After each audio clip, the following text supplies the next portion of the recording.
If you thought you knew Japan, think again. This is not the Tokyo you see in guidebooks, or the Mount Fuji photos everyone posts. This is the side of Japan most people miss.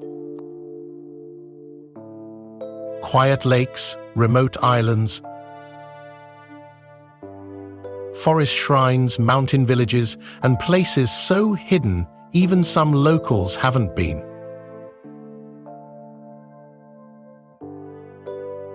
In this video, we'll take you on a journey through hundreds of Japan's most overlooked locations.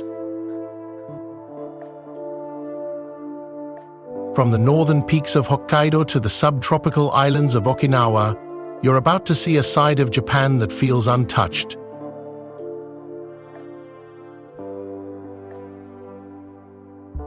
Make sure to subscribe and hit the bell so you don't miss more hidden views from around the world. Let's begin. Our journey begins in Hokkaido, Japan's northern frontier. It's a region known for rugged mountains, open landscapes, and untouched natural beauty that feels worlds away from the rush of the mainland. The first hidden gem on our list is Lake Shikotsu. This is not your average lake. It was formed by a volcanic eruption over 40,000 years ago and reaches depths of over 10 feet.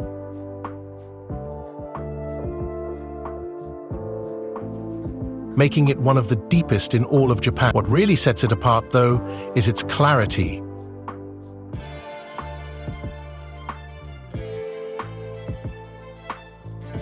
On a calm day, you can see down into the water for meters, as if the lake itself is made of glass.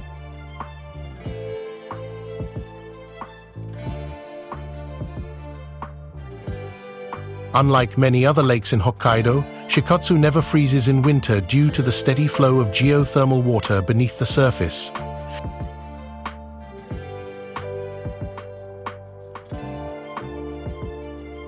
That means even when the mountains surrounding it are coated in snow and silence, the lake stays awake, still,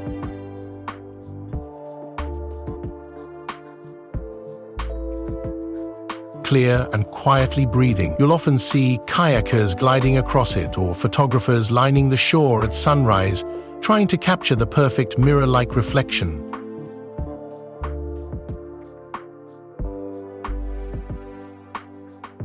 Not far from here is a place that doesn't look real, yet it's become one of Hokkaido's most iconic visuals, the Biei Blue Pond.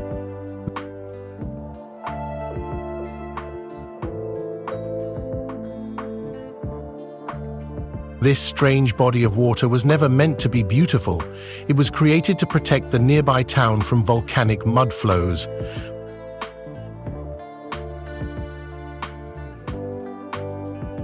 But as mineral-rich waters pooled together, they reacted with aluminium in the soil, scattering light in a way that makes the pond glow a soft electric blue.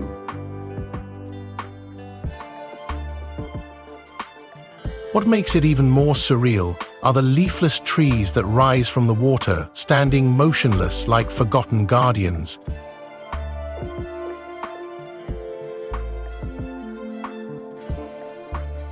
Depending on the time of day, the color shifts.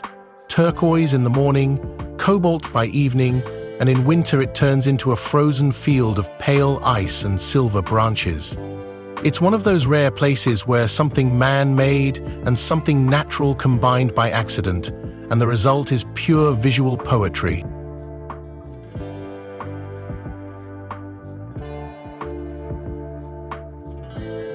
Then we move into something completely different, Kamiyabetsu Tulip Park. It's easy to associate Japan with cherry blossoms, but tulips, that's a surprise.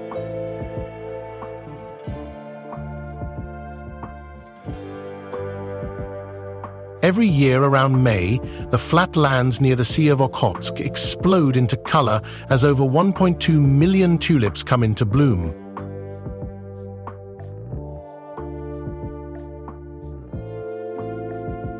The site stretches out for acres, row after row of carefully planted flowers in full bloom, arranged by color in striking patterns. There's even a large Dutch-style windmill that adds to the atmosphere.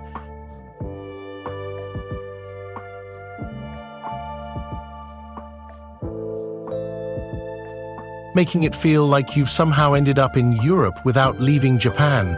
It's not crowded, it's not commercialized, and the air smells like spring.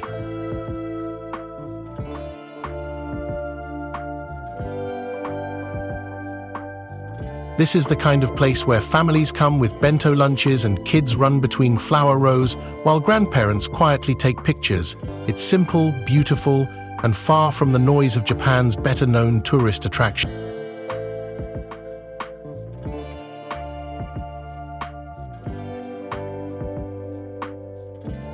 Next, we make our way to Otaru, a small coastal city that once thrived as a busy trade port. Its most famous landmark is the Otaru Canal, a narrow waterway lined with stone warehouses and vintage gas lamps that light up softly at night.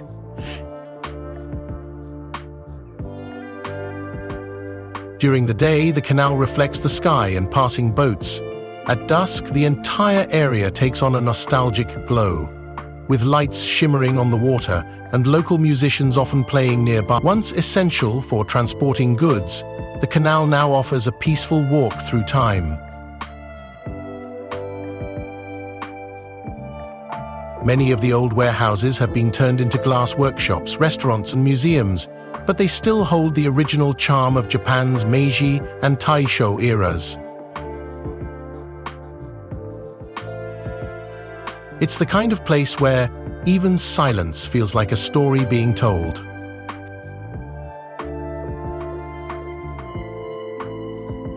From the quiet elegance of Otaru, we move to something more wild and remote. Mount Rishiri, located on Rishiri Island just off the northwest coast of Hokkaido. The island itself is shaped by the mountain, a dormant volcano that rises sharply from the sea like a perfect cone. It's often called Rishiri Fuji because of its resemblance to Mount Fuji, but here the landscape is raw, windy, and surrounded by cold ocean air. This is not an easy place to reach, and that's part of what makes it special. The island is covered in alpine flowers during the short summer, and you can hike parts of the mountain or cycle the quiet roads around its base. From any point on the island, Mount Rishiri dominates the skyline, standing tall and quiet as waves crash all around it. It feels completely separate from the rest of Japan, and it is. Next, we head down the Shokotan Peninsula to Cape Kamui. This narrow stretch of land juts out into the Sea of Japan and ends in a dramatic cliff with a winding trail that leads to a lone lighthouse.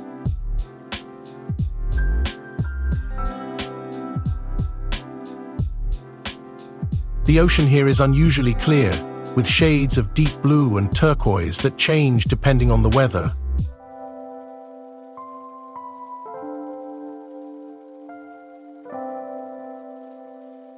The path to the cape is narrow and steep in parts, but each step offers a new angle of the ocean, the rock formations, and the open horizon. On clear days, you can see far across the water, and in spring and summer, the cliffs are dotted with wildflowers.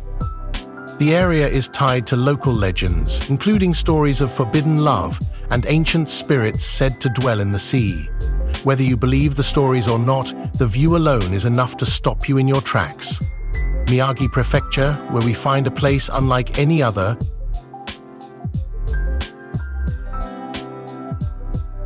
Zhao Fox Village. Hidden in the hills, this sanctuary is home to over 100 foxes that roam freely through a large natural enclosure. You walk among them, observing their behavior as they nap, play, or watch quietly from the shade. The fox holds deep cultural meaning in Japan, often seen as a messenger of the gods or a shapeshifter with mysterious powers. Here you get a chance to see them up close in a setting that feels more like their natural habitat than a zoo.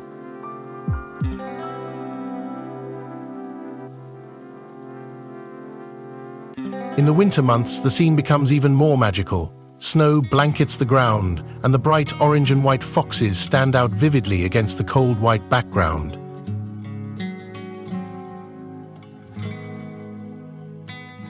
It's quiet, calm, and just a little bit surreal. Todoroki Valley is a narrow ravine tucked away in the heart of the city.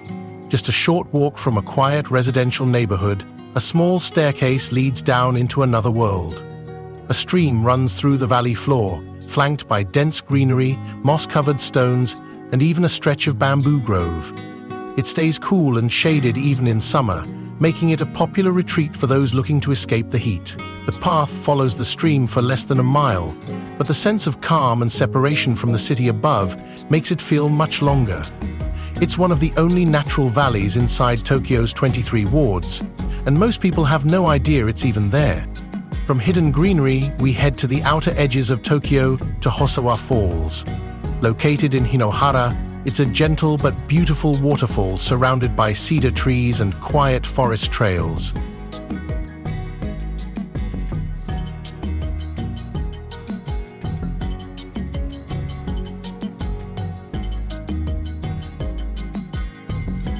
The falls are not tall, but their shape, a graceful sheet of water cascading over wide, dark stone, makes them feel larger than they are.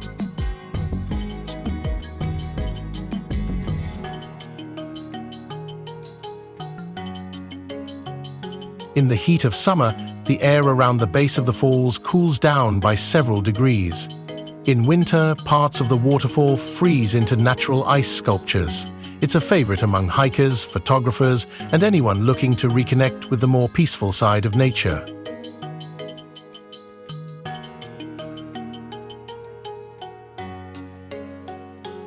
A short drive away is Okutama Lake, a large reservoir nestled between mountains that marks one of the last wild areas of Tokyo. The lake was formed by a dam, but the surrounding forests and rolling hills give it the feel of a natural alpine retreat. Around the lake are hiking trails, quiet campsites, and old mountain villages where time seems to have slowed down. In autumn, the area turns into a canvas of red and gold leaves, reflected perfectly on the still water. Some locals come to fish, others to soak in the hidden hot springs nearby. It's the kind of place that makes you forget Tokyo is even Tokyo.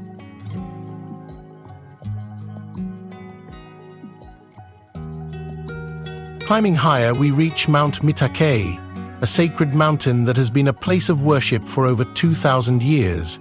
It's home to Musashi Mitake's shrine, which sits near the summit and is reached by a winding trail or cable car. The mountain paths are lined with ancient trees, mossy rocks, and wooden waymarkers that have stood through generations of pilgrims.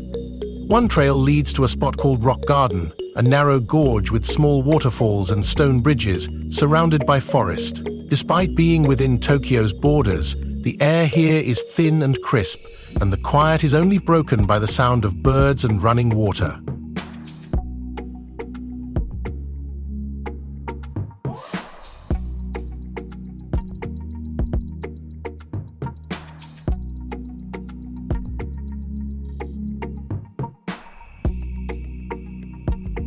Hinohara Village, Tokyo's only remaining village, is special.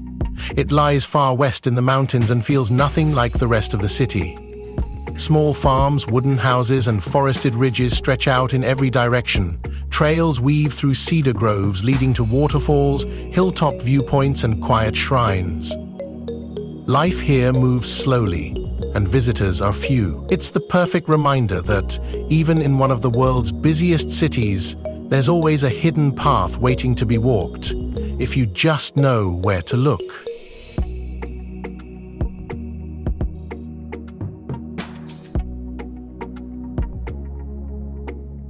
Leaving Tokyo behind, we travel to Chiba, just across the bay, where the land shifts from urban sprawl to forested hills and hidden coastal cliffs. Our first stop is Nokogiriyama, also known as Sawtooth Mountain. Here, the landscape rises sharply, and perched on one of the cliffs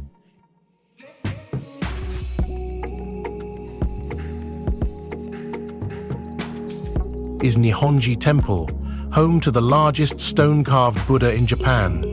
The Daibutsu sits quietly among tall grass and moss, carved directly into the rock, standing over 100 feet tall. The hike up the mountain includes narrow paths, steep stairs, and lookout points that seem to hang over the edge of the world. One of the most famous is called Chigoku Nozoki, or Peak into Hell, where you can step out onto a stone ledge and look straight down into the forested valley below. It's not just the view that leaves an impression, it's the quiet power of a temple built into the cliffs, surrounded by centuries of devotion. Not far from the mountains is Oyama Senmaida, a patchwork of over 300 rice terraces carved into the hillside. These terraces are not run by machines or massive corporations. They're tended by hand, season after season, by local families and volunteers who work to preserve this living piece of tradition. In spring, the flooded paddies reflect the sky. In summer, the green stalks ripple in the wind. And in autumn, the golden fields glow at sunset. At night, solar-powered lanterns light up the edges, turning the hillside into a soft, glowing staircase. It's one of the last remaining manually farmed terraced rice fields in Japan, and a quiet symbol of balance between nature and human care.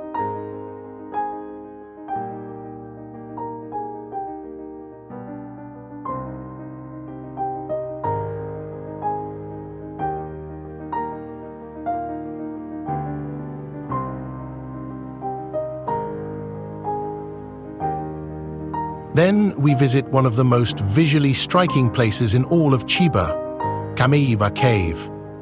It's small, quiet, and doesn't look like much until the sun rises at the perfect angle. For just a few days a year in early spring, sunlight shines through the opening of the cave and reflects off the water to form the shape of a glowing heart. It only lasts a few minutes, but photographers from all over the country come here in hopes of catching that one perfect shot. Outside of that moment, the cave is still worth the trip. Water trickles gently over moss-covered rocks, and the entire area is wrapped in green, with only the sound of the stream to break the silence. It's a place where time feels slow, and nature takes center stage in the most subtle way.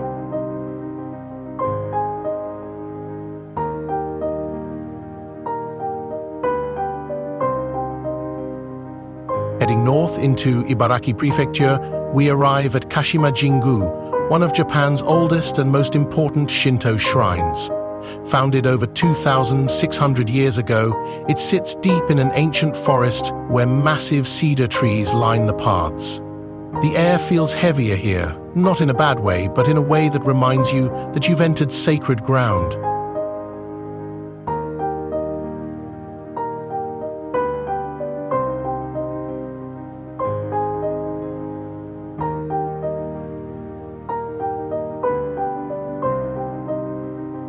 The shrine is known for its martial traditions and is dedicated to the god of warriors. There is a legendary sword buried beneath the main grounds, said to seal away destructive energy beneath the earth. Unlike more touristy shrines, Kashima Jingu remains quiet and reverent, a place where tradition continues without fanfare.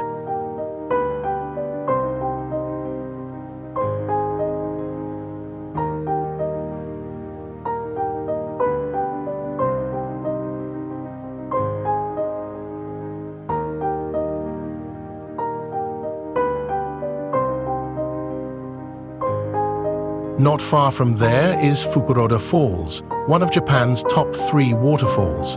Water tumbles down a wide stone face in 4 distinct tiers, giving it a layered appearance that changes with the seasons. In spring and summer, it flows steadily and cools the air around it. In autumn, it's framed by fiery leaves, and in winter, the entire fall can freeze into a towering wall of ice.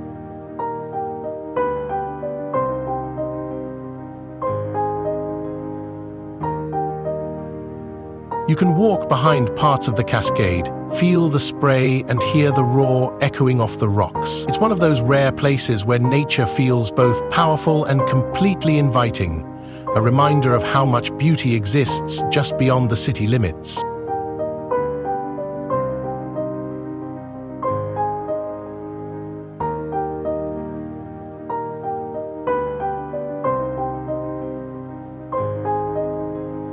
Mount Tsukuba in Ibaraki is often called the Purple Mountain for the way its slopes take on soft violet tones during sunrise and sunset.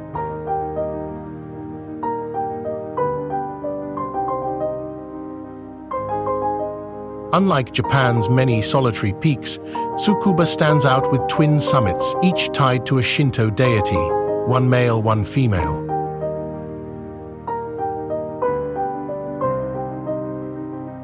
The mountain is a popular destination for both spiritual pilgrims and casual hikers.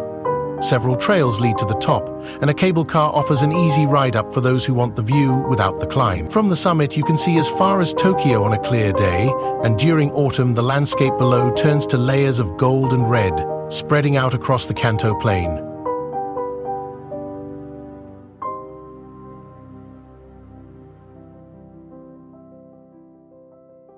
Uaurai Sosaki Shrine sits on the rocky coastline of Ibaraki, where one of its torii gates stands directly on a slab of rock surrounded by ocean waves.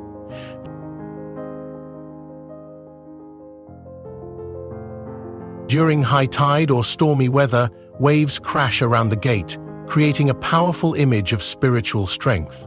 But the real magic happens at sunrise.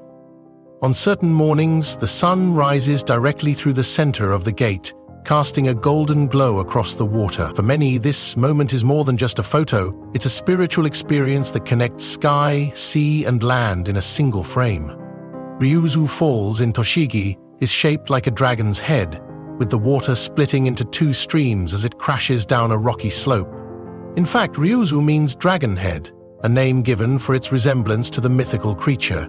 The waterfall is especially popular during autumn, when bright red and yellow leaves surround the falls and reflect off the water. A small wooden deck near the base offers the perfect view, while nearby walking trails wind through the forest, giving different angles and quiet spots to take it all in. Hirofuri Highlands, also in Tochigi, offer wide open meadows that stretch out across a plateau, framed by forested hills. In summer, the area blooms with wild flowers, and the breeze carries the scent of mountain grass and earth. It's a place where cattle graze quietly and clouds roll across the sky like drifting boats.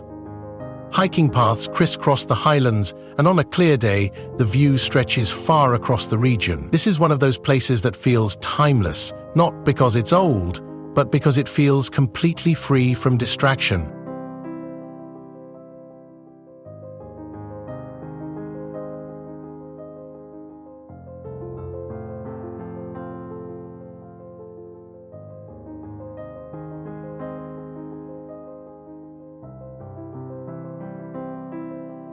Ashikaga Flower Park is one of the most visually stunning gardens in Japan, best known for its enormous wisteria displays. In late April and early May, the park becomes a tunnel of hanging purple and white flowers, some of which are over 150 years old. The scent is sweet but never overwhelming, and the flowers hang in clusters, so dense they almost form a curtain. At night, the park lights up with a soft glow, and the wisteria take on a different kind of beauty, illuminated from below. It's not just the wisteria either. The park changes with the seasons, offering roses, hydrangeas, and lights in winter, but it's the purple canopy that visitors remember most.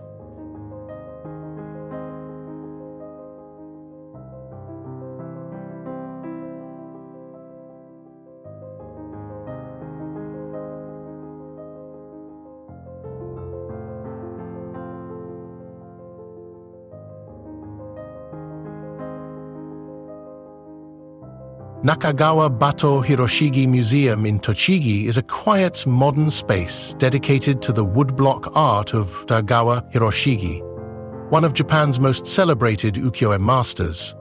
The museum sits in a small town and blends clean architecture with natural surroundings. Inside, you'll find rotating exhibits of Edo period prints that depict landscapes, seasonal scenes, and everyday life in old. The building itself was designed to harmonize with the local environment, using wood, glass, and open space to keep the focus on the art. It's not a crowded attraction, and that's part of the appeal. A quiet place to slow down and appreciate the detail and mood of traditional Japanese artwork.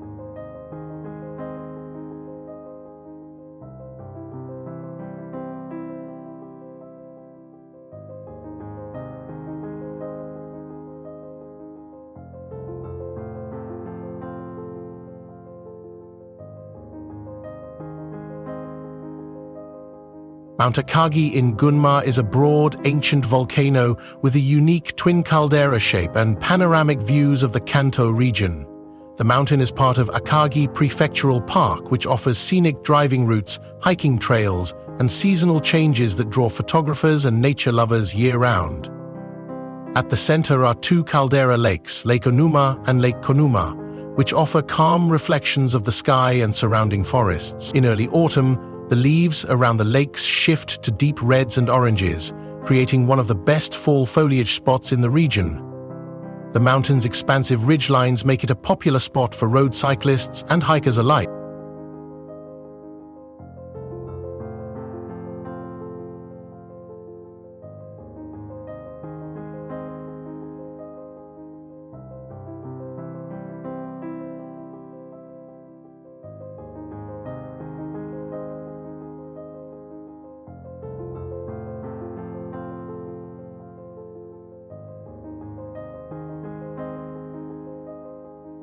Lake Haruna sits at the base of Mount Haruna, another ancient volcano in Gunma. The lake is small and calm, perfect for a quiet rowboat ride or a walk along the shore. In the center is a small island, and on clear days, the still water mirrors the sky and the mountain behind it. In winter, the lake sometimes freezes solid, and ice fishing becomes a local tradition. During the warmer months, cafes and small shops open around the edge, and visitors come for the cool air, fresh breeze, and peaceful views.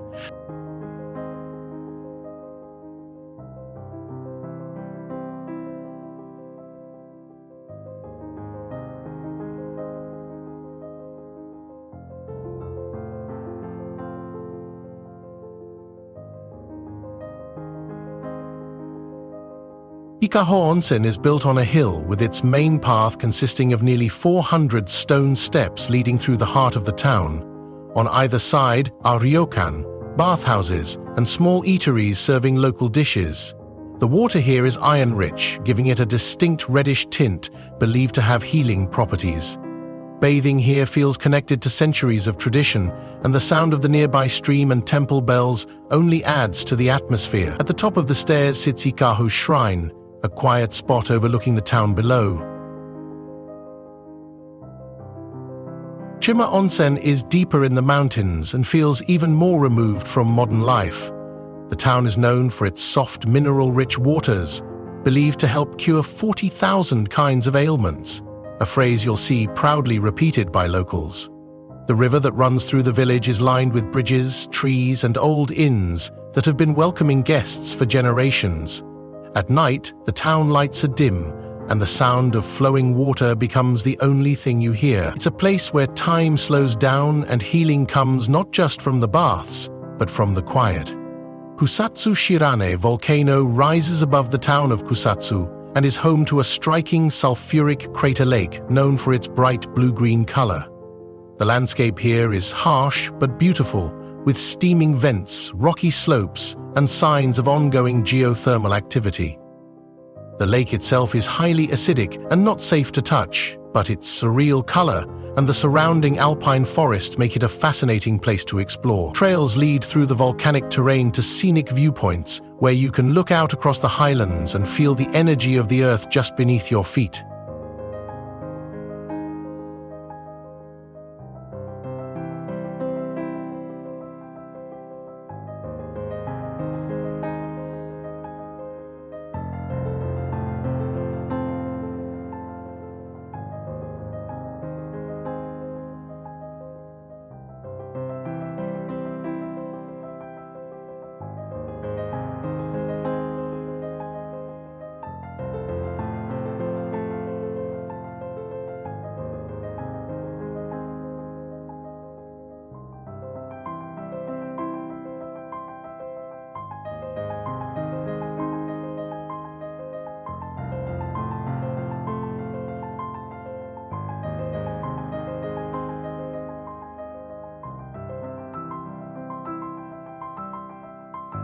Suwa Taisha in Nagano is one of Japan's oldest Shinto shrines, with a history that stretches back over 1,000 years. It's actually a network of 4 shrines spread across the Lake Suwa region, each tied to ancient mountain worship and natural forces. Unlike many shrines built in ornate styles, Suwa is known for its raw wooden structures and sacred tree pillars, reflecting a deeper connection to the earth and seasons. Rituals here often involve symbolic offerings of nature, branches, water, and earth, rather than gold or wealth. It's a powerful reminder of Japan's older, quieter spiritual roots.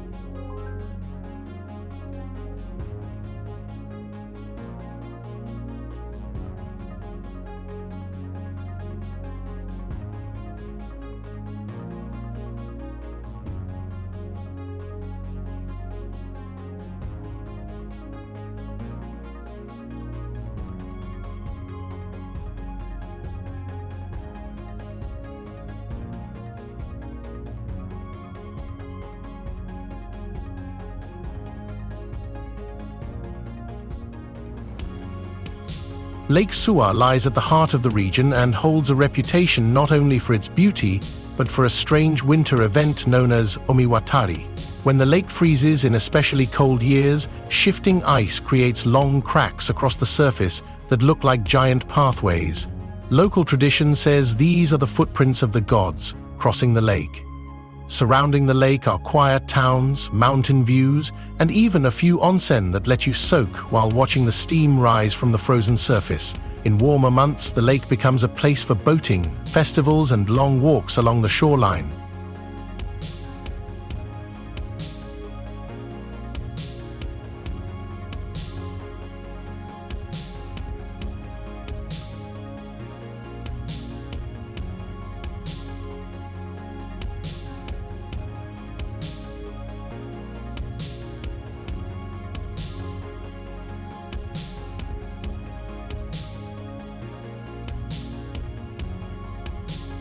The Shonenkyo Gorge in Yamanashi is one of the most dramatic river valleys in Japan. Towering cliffs rise on either side of a narrow river, with giant rock formations shaped over thousands of years by water and wind. The walking trail follows the river closely, leading past waterfalls, stone bridges, and narrow passages surrounded by sheer rock. One of the most iconic sights is the Sengataki waterfall, which crashes down into a pool surrounded by moss and trees. The area is especially popular in autumn, when red and yellow leaves turn the gorge into a tunnel of color. Nishizawa Gorge is less known but equally breathtaking. Located deep in Yamanashi's Chichibutamakai National Park, the trail takes you through dense forests, over wooden bridges and past a series of cascading waterfalls. The most famous is Nanatsugama Godan Falls, 5 steps of water flowing into bright blue pools. Unlike tourist-heavy destinations, the trail here is quiet, clean, and filled with the sounds of birds and water. It's a full-day hike for most visitors, but the solitude and beauty make every step worth it.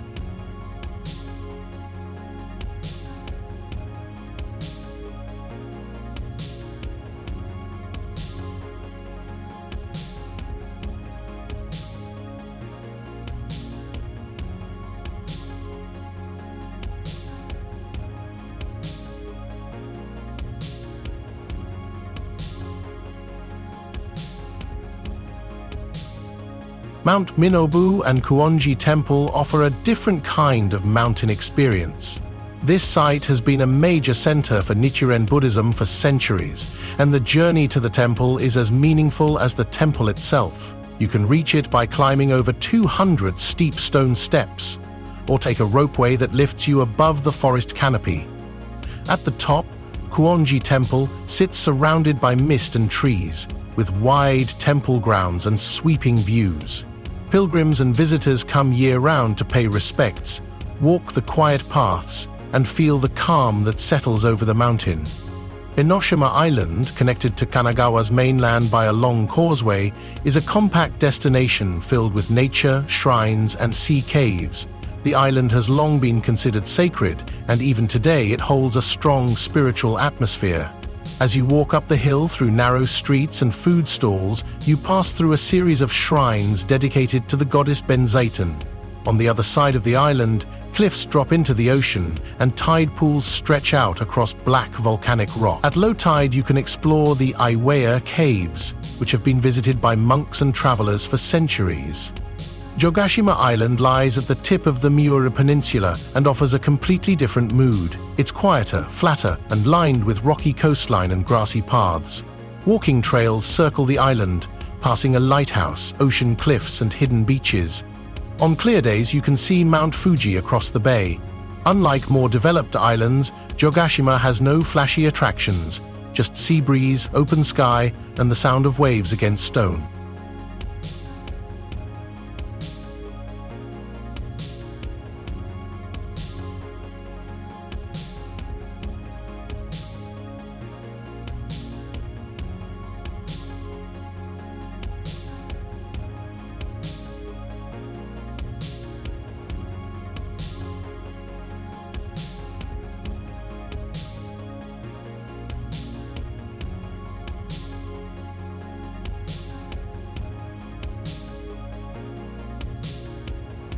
Hakone Open Air Museum blends nature with art in a way that few places do.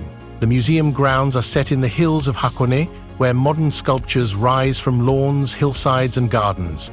You'll find works from artists like Henry Moore and Picasso, surrounded by trees, flowers, and mountain views. There are indoor exhibits as well, but the main attraction is the experience of walking through art that feels alive, shaped by sunlight, shadows, and the movement of the day. It's not just a museum, it's a landscape built for slowing down and looking closer.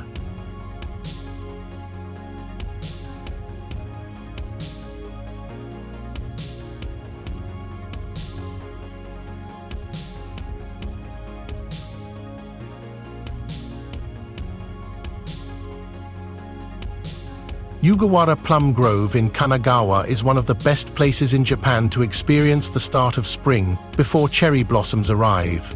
Nestled in a hilly area near the coast, this grove comes alive in February with over 4,000 plum trees blooming in white, pink, and red. Unlike the crowded sakura spots in Tokyo or Kyoto, Yugawara stays quiet and peaceful, attracting mostly locals and photographers.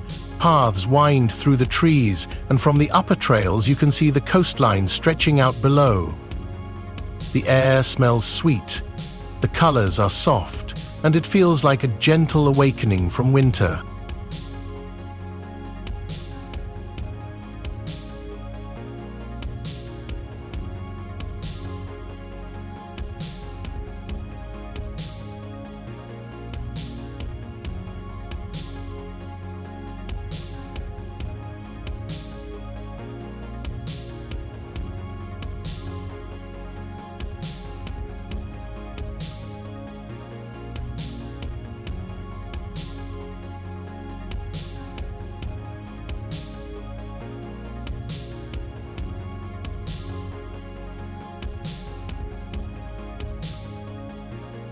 Ginzan Onsen in Yamagata looks like it was frozen in time. Built along a narrow river, the town is lined with traditional ryokan that date back to the Taisho era, each one featuring wooden balconies, paper lanterns, and tiled roofs. In winter, the entire town becomes a snowy wonderland, with warm lights reflecting off the river and steam rising from outdoor baths. Most visitors walk the town in yukata robes and sandals, stopping for sweets or a soak in one of the many public or private hot springs. It's quiet, atmospheric, and one of the most photographed onsen towns in Japan.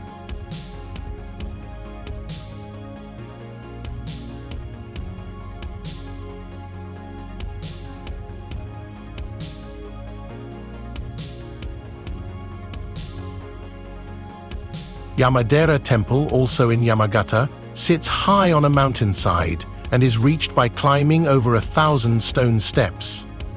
The climb itself is part of the experience, passing small shrines, statues, and viewpoints along the way. Founded more than 1,000 years ago, the temple was built into the rocks, and the higher you climb, the more the valley below opens up. The view from the top is simple but powerful. Forested hills, a winding river, and a silence broken only by the wind. It's a place that invites reflection, not through grandeur, but through effort and stillness. Aochichuko in Fukushima is a former post town on the old trade route to Edo, and it has been preserved almost exactly as it was in the Edo period. The village is made up of thatched roof houses, each one lined up along a wide dirt road. There are no power lines, no neon signs, just traditional wooden buildings offering soba noodles, handmade crafts, and local sweets. In winter, snow piles high on the roofs and lanterns light the streets. In summer, the sound of water running through stone channels fills the air. It feels less like visiting a tourist spot and more like stepping into another time.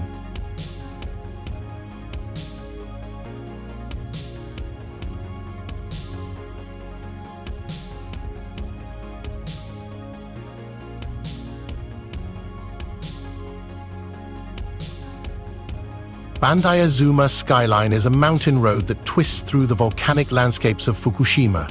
It's known for its dramatic curves and ever-changing views. From jagged rock fields and barren craters to green forests and sweeping valleys. Along the way is the Jodo-daira rest area, where you can walk into an old volcanic crater surrounded by sulfur vents and unusual terrain. In autumn, the mountains burst into color, making this one of the most scenic drives in Japan.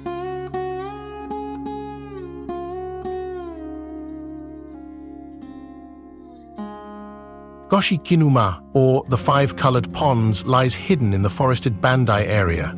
Formed by a volcanic eruption in the late 1800s, each pond in the area has a different color, from deep cobalt to bright turquoise and green. The walking trail that connects them winds gently through the forest, offering quiet, close-up views of the water and reflections of the trees.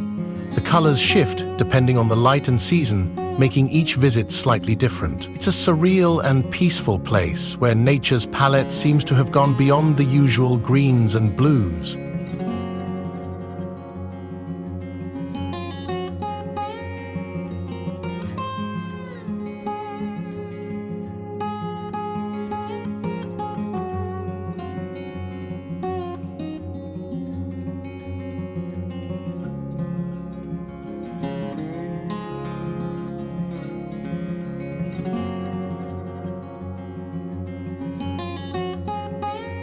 Lake Tazawa in Akita is the deepest lake in Japan, and it's surrounded by myths, mountains, and mirror-like water. The lake's most famous feature is the golden statue of Tatsuko, a legendary maiden who wished for eternal beauty and was turned into a dragon, forever living beneath the surface.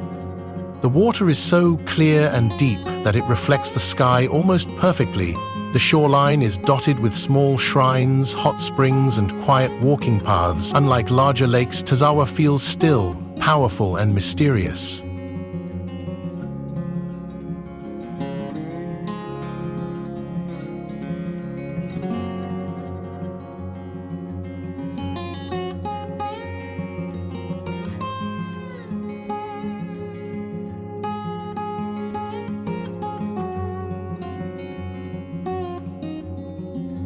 Mount Chokai, straddling Akita and Yamagata, is known as Dewa Fuji because of its elegant conical shape.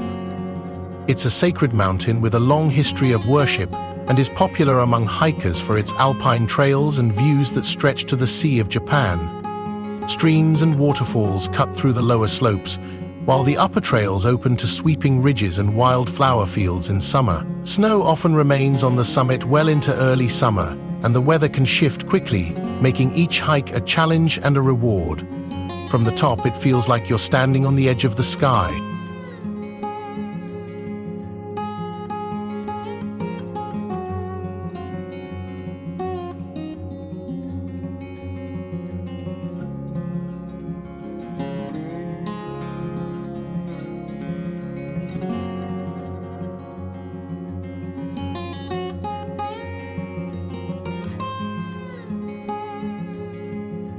Nuto Onsen in Akita is one of Japan's most secluded and atmospheric hot spring areas. Tucked deep into the mountains, the collection of small, rustic ryokan is known for its milky white, mineral-rich waters that bubble up from natural sources. Each inn has its own private baths, many of them outdoors and surrounded by forest. There are no neon lights or loud crowds here, just the sound of wind in the trees and steam rising from the surface of the water. In winter, snow piles on the rooftops and branches, creating a peaceful, almost silent landscape where the contrast between the cold air and the hot spring water feels like magic. Hachimantai, stretching across both Akita and Iwate prefectures, is a volcanic plateau filled with geothermal activity, hiking trails, and mountain lakes. The area feels remote and otherworldly, with bubbling vents, sulfur streams, and patches of thick forest broken by alpine ponds. During autumn, the highlands burst into brilliant reds and yellows, and in early spring the area is known for a rare natural event called the Snow Corridor, where walls of snow tower over the road even as temperatures begin to warm. The mix of geothermal energy and untouched wilderness makes this one of the most dynamic landscapes in northern Japan.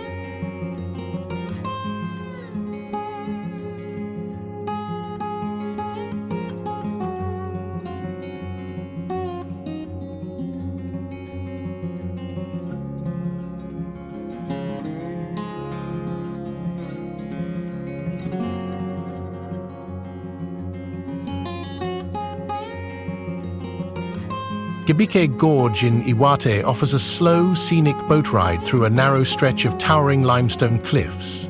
The river winds between stone walls that rise over 100 meters on both sides, creating an atmosphere of stillness and scale. The boats are pushed along with long poles by guides, who often sing traditional folk songs as you glide down the water. At the far end of the ride, visitors are invited to make a wish by tossing stones into a hole in the cliff wall.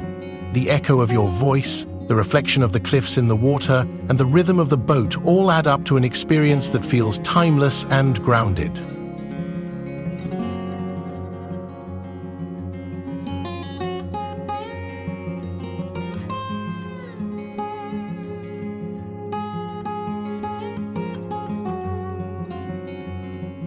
Tono Village is a place where folklore is still part of daily life. The town is best known for its legends of kappa, water spirits said to live in rivers and trick travelers, as well as other yokai, or mythical creatures. That folklore is preserved in local museums, traditional farmhouses, and even roadside signs.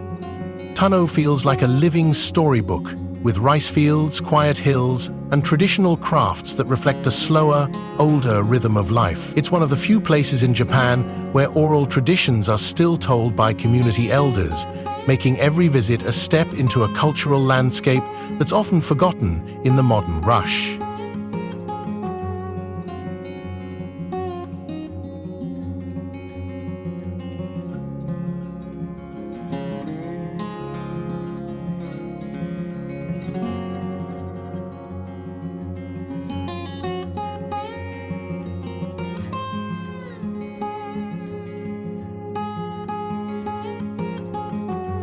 Churakami Sanchi, stretching across Aomori and Akita, is a massive protected forest and one of the last untouched beech woodlands in East Asia.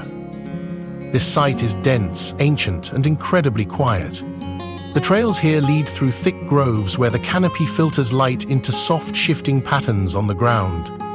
Because it's so remote, many areas are closed to the public to preserve the ecosystem, but even the accessible zones feel wild. Walking through Shirakami feels less like a hike and more like entering a world before roads, towns, or even history itself.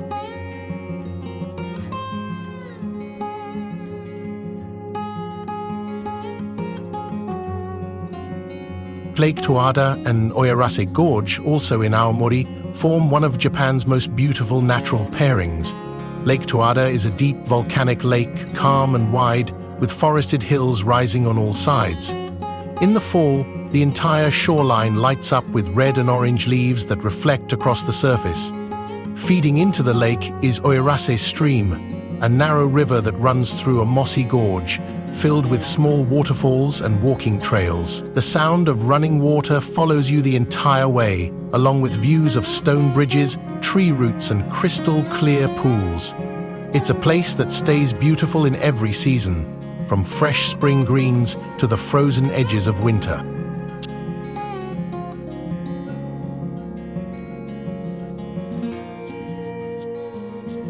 Mai Bridge is Japan's longest wooden bridge and stretches across the surface of Tsugaru Fujimi Lake, with Mount Iwaki rising in the distance.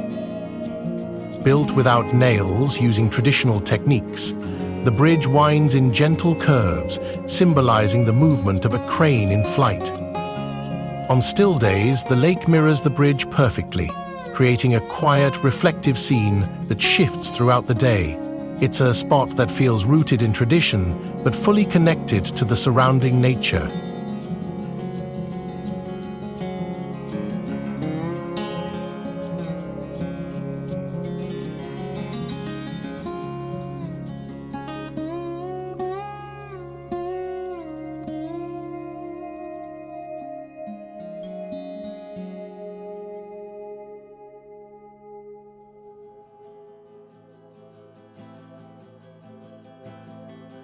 Mount Hakoda, also in Aomori, is famous for its snow monsters, trees completely covered in ice and frost that take on strange sculptural shapes in the winter.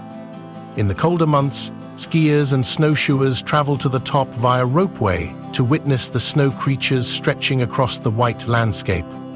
In summer and fall, the area transforms into lush green meadows and trails lined with alpine flowers. The contrast between seasons here is extreme, turning the same mountain into two completely different experiences.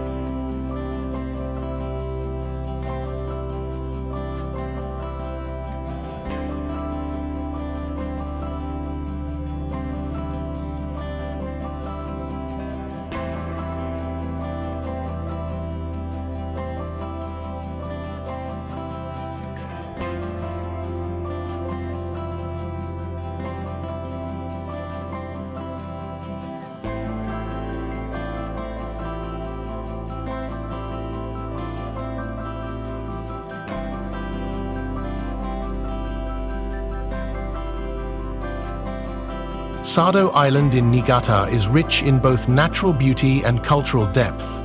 Once a place of exile, the island later became known for its massive gold mines, some of which are still open to explore. Today, it's home to a unique blend of history, music, and tradition. Sado is the birthplace of the world-famous Kodo Taiko drumming group, and visitors can often experience performances or try the drums themselves. The coastline is dotted with cliffs and hidden beaches, and the island's interior holds quiet villages, rice terraces, and small temples. It feels both connected and apart, a place where stories linger in the landscape.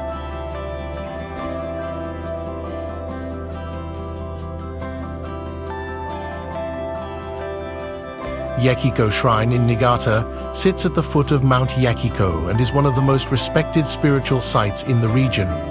Surrounded by tall cedar trees, the shrine has a quiet, grounded atmosphere that feels separate from daily life. It's known for its clean, elegant design and deep connection to nature.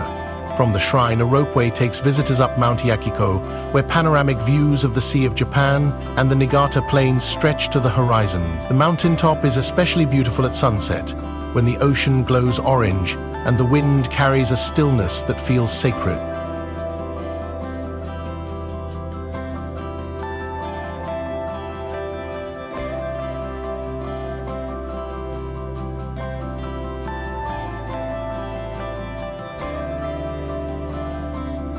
The Noto Peninsula in Ishikawa is a winding stretch of land that juts into the Sea of Japan, offering some of the country's most underrated coastal scenery. Here, rugged cliffs give way to tiny inlets, and traditional fishing villages dot the shoreline. The roads that cut through the peninsula pass by old farmhouses, quiet coves, and roadside stands selling sea salt, miso, and fresh fish. Time moves slowly in Noto, and every bend in the road seems to reveal another hidden bay or untouched beach. It's one of those places where the beauty lies not in a single destination, but in the journey itself.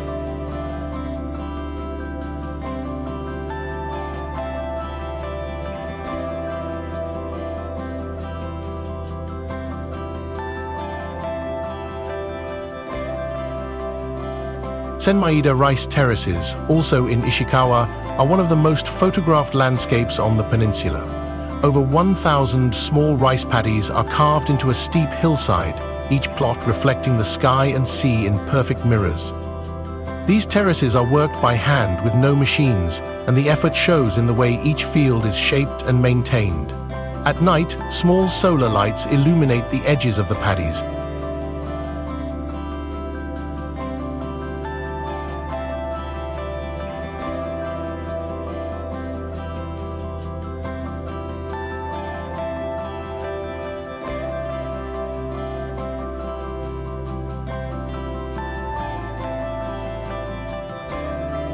Tracing the curves of the land with a soft, quiet glow. The contrast between the natural setting and the precise human design makes this one of Japan's most poetic agricultural sites.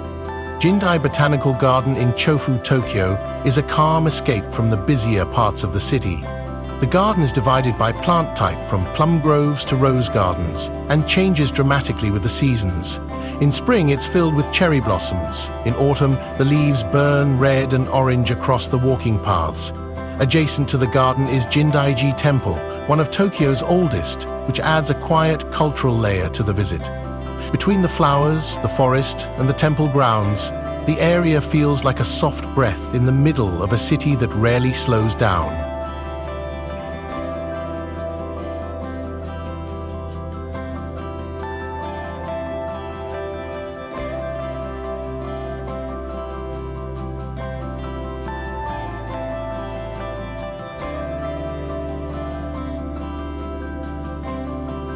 Showa-Kinen Park in Tachikawa is one of Tokyo's largest and most well-designed public parks.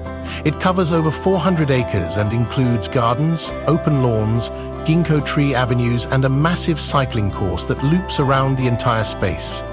Seasonal flowers bloom throughout the year: tulips in spring, sunflowers in summer, cosmos in fall.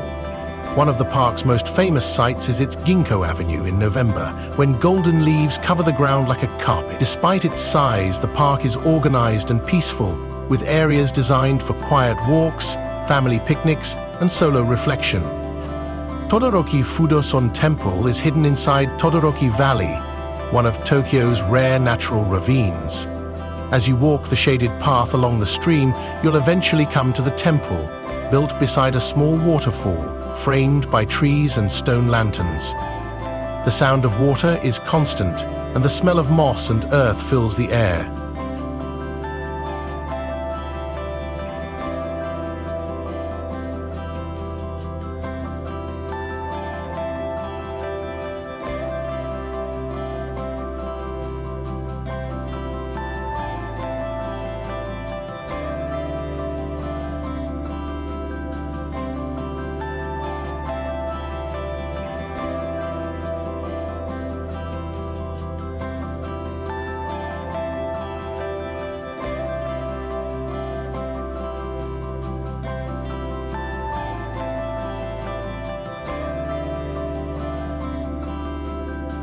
The temple is simple but powerful, known for its connection to the guardian deity Fudo Mayo. Incense rises in thin trails, and the surrounding forest adds to the sense that this place is tucked between the modern world and something much older.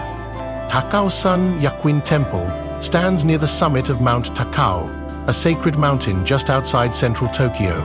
The temple is filled with carvings and symbols tied to Tengu, long-nosed mythical spirits believed to protect the mountain. As you walk the final stretch toward the peak, you pass through temple gates and stone paths lined with statues and prayer wheels. On misty days, the temple grounds feel especially otherworldly, with the fog moving slowly through the trees. It's a popular pilgrimage spot, but the deeper into the grounds you go, the more the crowds fade and the silence returns. Kanazawa's Ninja Temple, officially called Myoryoji, is not actually connected to ninjas by history, but it was designed with the same kind of stealth and strategy.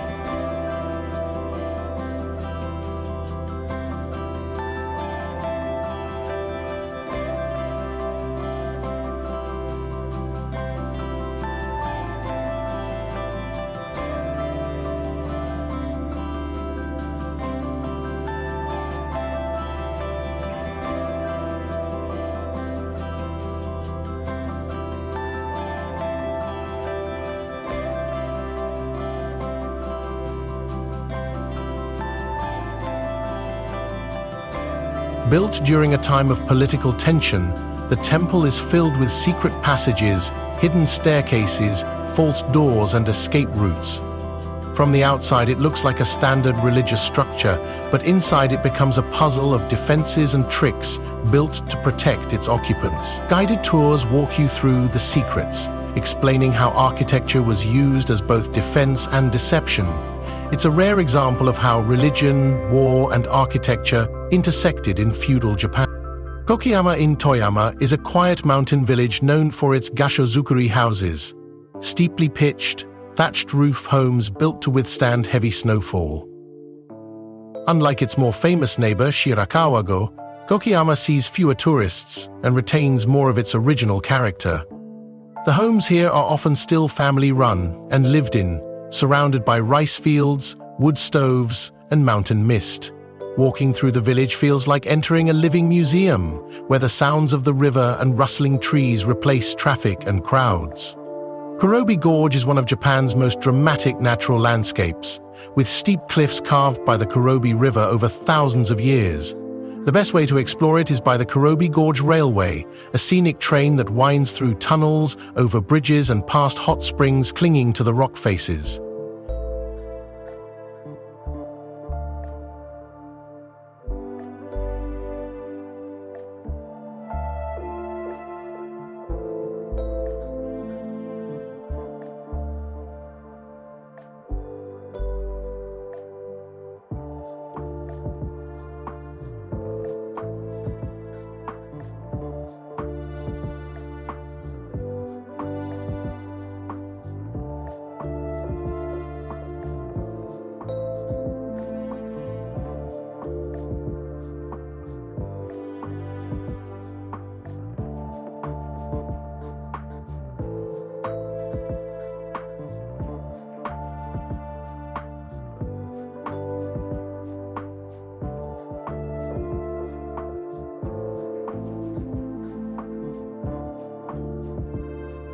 Each season offers a different view, from cherry blossoms in spring to deep reds in fall and snow-draped cliffs in winter. Along the way, you'll see suspension bridges, waterfalls, and remote bathhouses only accessible by foot or rail. Tateyama-Kurobi Alpine Route stretches between Toyama and Nagano and is often called Japan's most impressive mountain journey. The route is made up of multiple types of transport: buses, cable cars, ropeways, and the famous snow corridor walk. In spring, walls of snow tower up to 20 meters high on either side of the road, creating a surreal path through pure white. In summer and fall, the route offers views of alpine meadows, waterfalls, and clear mountain air. The scenery changes every hour, and by the time you reach the other side, it feels like you've traveled through every season in a single day.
Kamikochi is a protected alpine valley in Nagano that offers some of the best scenery in the Japanese Alps.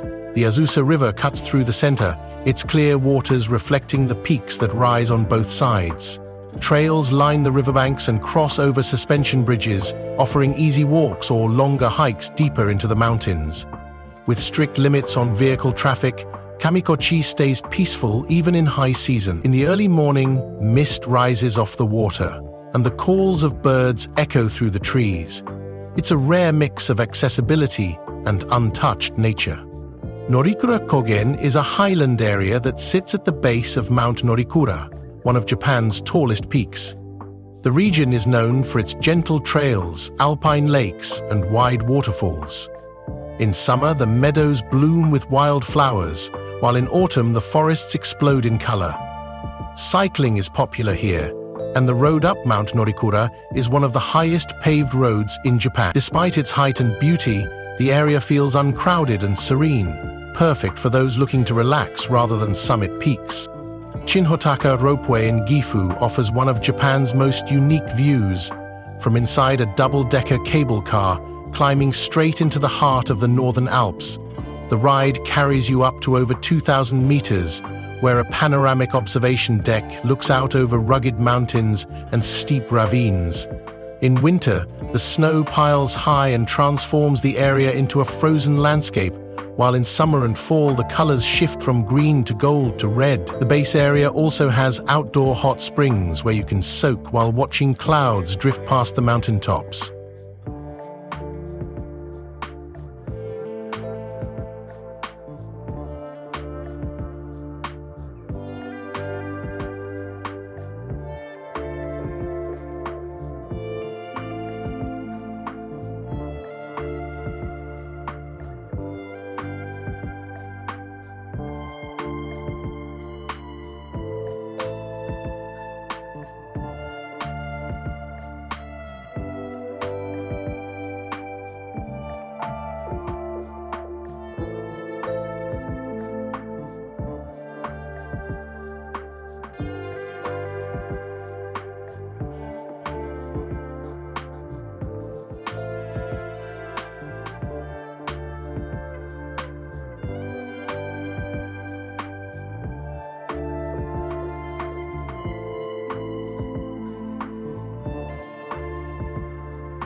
Shirakawa-go in Gifu is famous for its gasuzukuri houses, tall, thatch-roof homes built to survive harsh snow. The village is surrounded by mountains and forests, with rice paddies and footpaths winding between the buildings. Some of the houses have been converted into museums or inns, but many are still lived in today. Visiting in winter feels like stepping into a snow globe, with the entire village blanketed in white and lanterns glowing in the windows. It's one of the most photographed places in Japan, and for good reason. Gujo Hachiman is a town built on water. Canals flow through its streets, lined with old wooden houses, willow trees, and stone paths. The spring water here is so pure that locals still use it for drinking and washing vegetables. The town is also famous for the Gujo Odori, a traditional summer dance festival that lasts over 30 nights. Visitors are encouraged to join in, and the dances continue late into the evening. During the day, the narrow streets are calm and cool, offering a quiet walk through one of Japan's most water-rich towns. Ina Valley is a gorge in Gifu shaped by the Kisa River, with dramatic cliffs, forests, and seasonal changes that draw visitors year-round. In spring, cherry blossoms line the banks. In fall, the red leaves reflect on the water. You can explore the valley by hiking, by boat, or from scenic outlooks that give you a view over the winding river below. The cliffs here are especially dramatic, carved into jagged shapes that rise sharply from the water. It's one of those places that feels hidden even though it's not far from major towns. Lake Biwa in Shiga is Japan's largest freshwater lake, stretching across much of the prefecture and offering a wide range of hidden spots along its shoreline. While some areas are developed, many remain quiet and uncrowded, with small temples, sandy beaches, and tiny fishing harbors tucked between hills.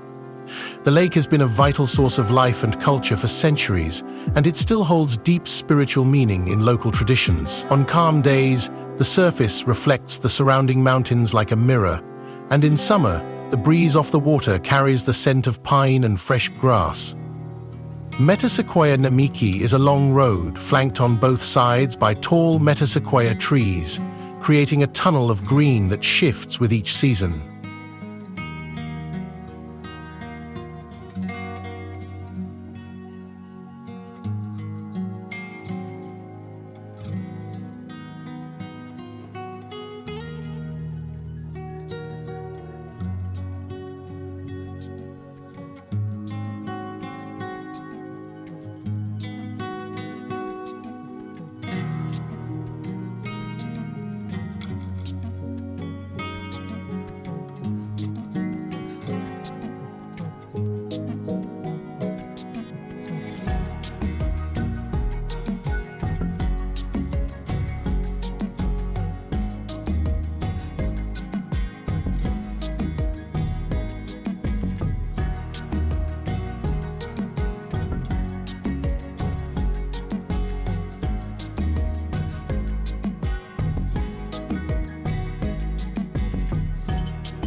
In spring and summer, the leaves are bright and full, casting dappled shadows on the road. In autumn, they turn brilliant shades of orange and red. In winter, snow dusts the bare branches, turning the entire stretch into a peaceful corridor. The road isn't long, but it draws photographers and travelers year-round for its symmetry, simplicity, and connection to nature. Amanoshila-date in Kyoto is a narrow strip of pine-covered land stretching across Miyazu Bay, often called one of Japan's three most scenic views. From the mountaintops on either side, the sandbar looks like a path through the sky, giving rise to its name, which means bridge to heaven. Visitors traditionally view it while bending over and looking between their legs, which flips the image and enhances the illusion. You can walk, cycle, or take a boat across the sandbar, stopping at temples, small shrines, and lookout points along the way.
Mini fishing village, just up the coast from Amanohashidate, is one of the most unique waterfront communities in Japan. The houses here are known as funaya, boat houses built directly on the water, with the first floor used for storing boats and the second for living.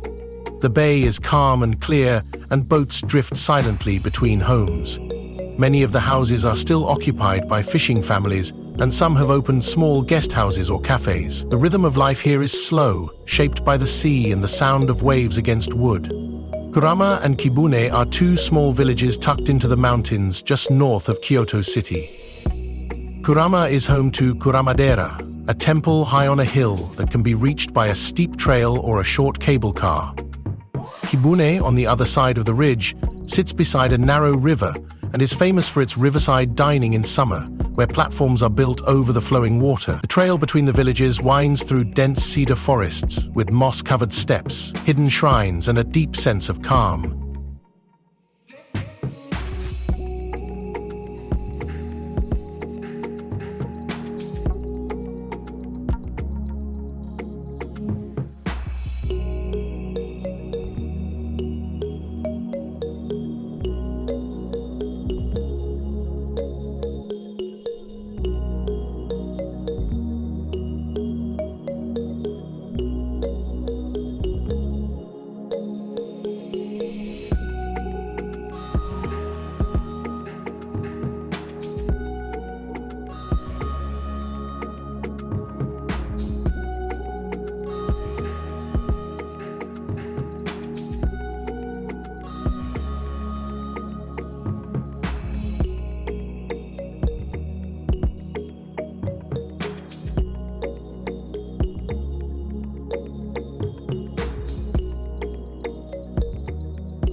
These villages feel like remnants of a spiritual world, quiet and completely removed from modern life.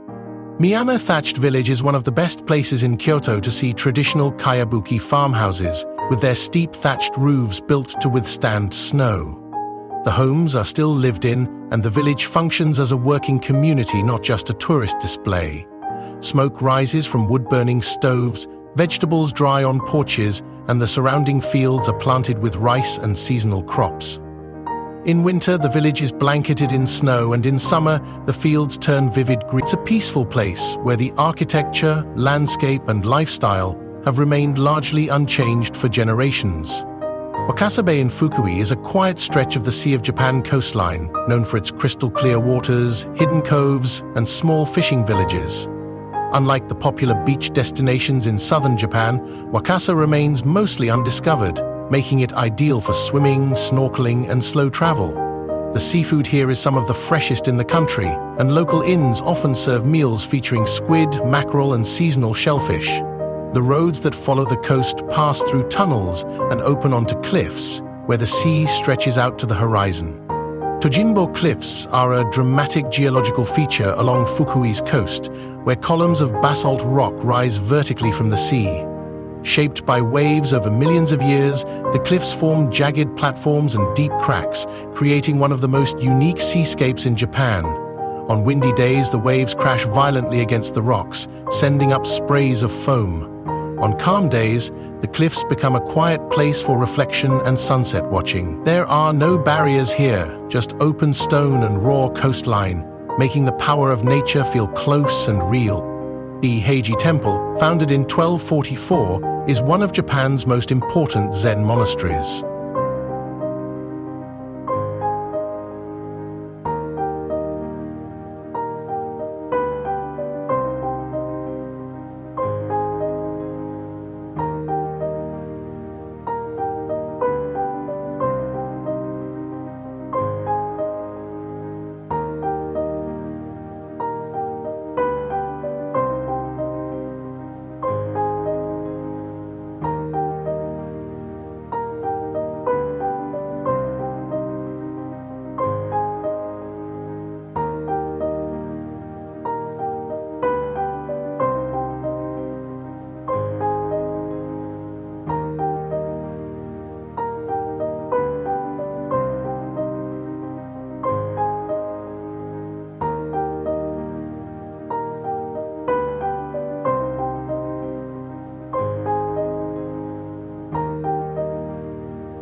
Located deep in a cedar forest in Fukui, the temple is still active, with monks living, studying, and meditating according to ancient traditions. Visitors are welcome to explore the quiet halls, sit for zazen meditation, or even stay overnight to experience temple life. The sound of clappers, bells, and chanting echoes softly through the corridors. In every corner, from the moss-covered stones to the polished wooden floors, the presence of discipline and devotion is felt without a word. Tatewa Rock is a massive cliff formation on the Fukui coast, standing like a natural wall at the edge of the sea.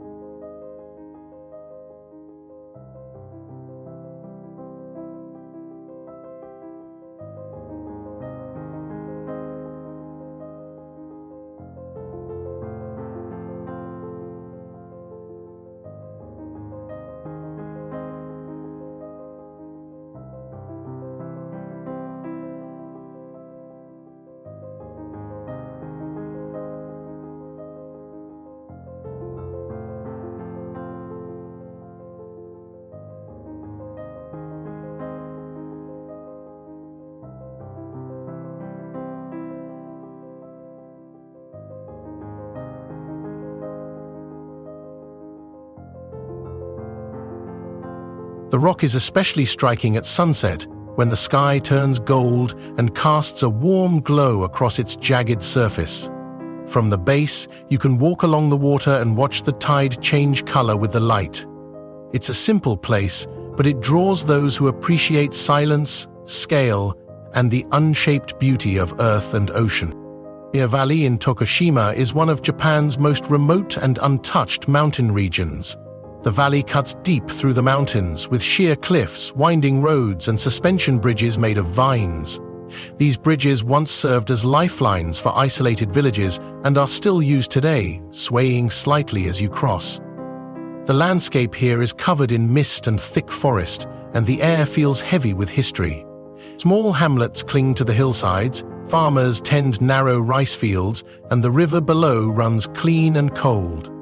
It's a place where modern life hasn't rushed in, and that's exactly the appeal.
Upake and Koboke gorges in Tokushima are rugged canyons carved over centuries by the powerful flow of the Yoshino River.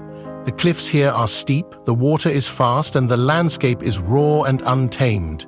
These gorges are especially popular for whitewater rafting, with the river offering challenging rapids during spring melt and calmer flows in the summer. Scenic boat rides are also available for those who prefer a slower pace, gliding between towering rock walls with mist rising from the surface. The name Oboke means big step, and Kogboke means small step, referencing the narrow passes that once challenged even the most careful travelers.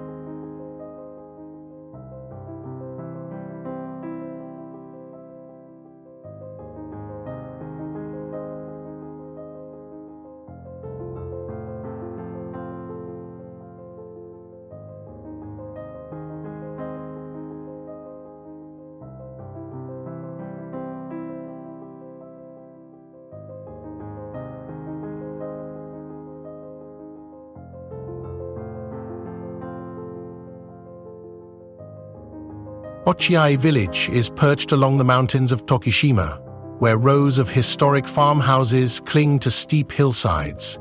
These old-style homes, built in the traditional way with wooden beams and thatched roofs, overlook deep valleys and winding rivers below. The village is remarkably well preserved, and locals have worked to maintain its authentic atmosphere.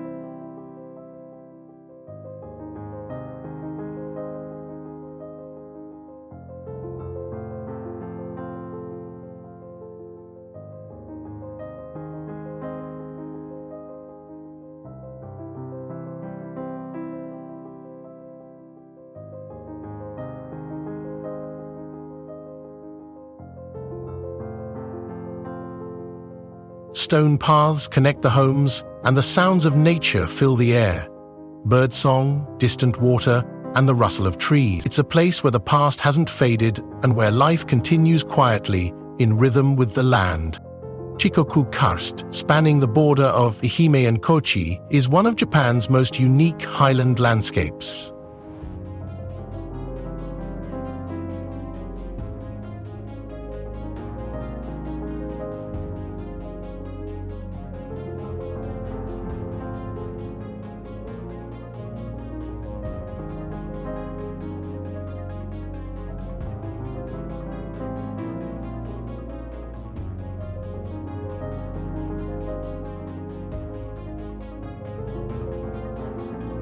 At over 1,400 meters above sea level, this rolling plateau is dotted with large limestone outcrops, giving it the look of a mountain meadow crossed with a stone garden.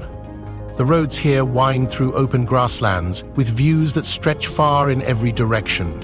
In summer, cows graze under wide blue skies. In autumn, golden fields ripple in the wind. With almost no buildings and little noise, the entire area feels like a different country, one where space, wind, and silence rule.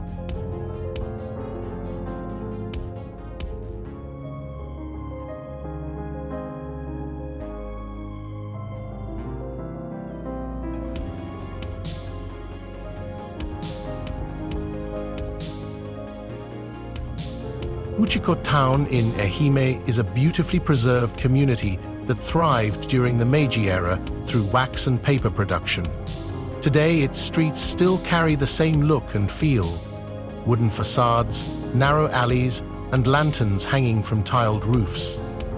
At the heart of the town is Uchikoza, a full-scale kabuki theater that still hosts performances and tours. Visiting Uchiko is like walking through a storybook of Japan's transition from the samurai era to early modernization, where craftsmanship and tradition still shape daily life.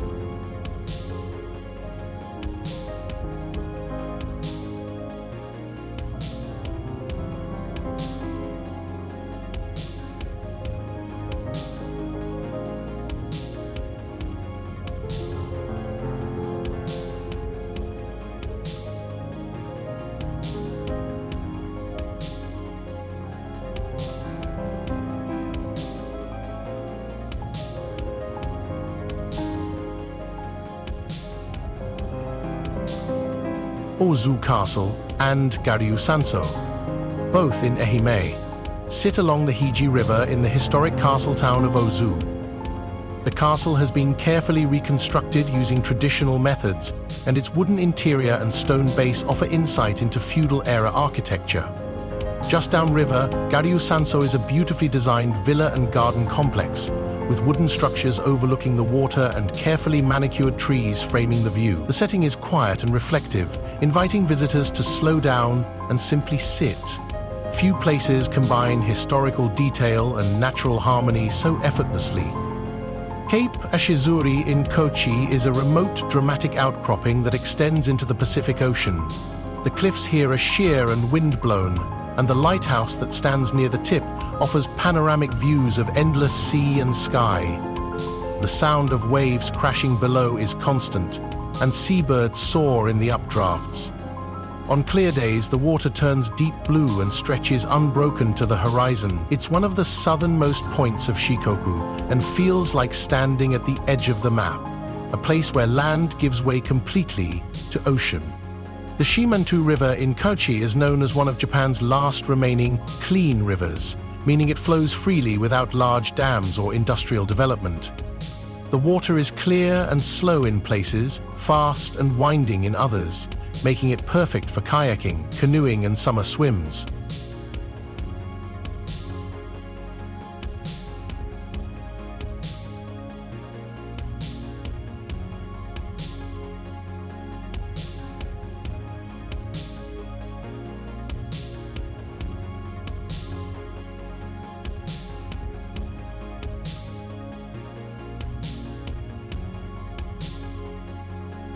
Dozens of low, rayless bridges called chinkabashi cross the river, designed to sink rather than be swept away during floods. Small towns line the banks, and life here revolves around the river, fishing, farming, and floating quietly downstream.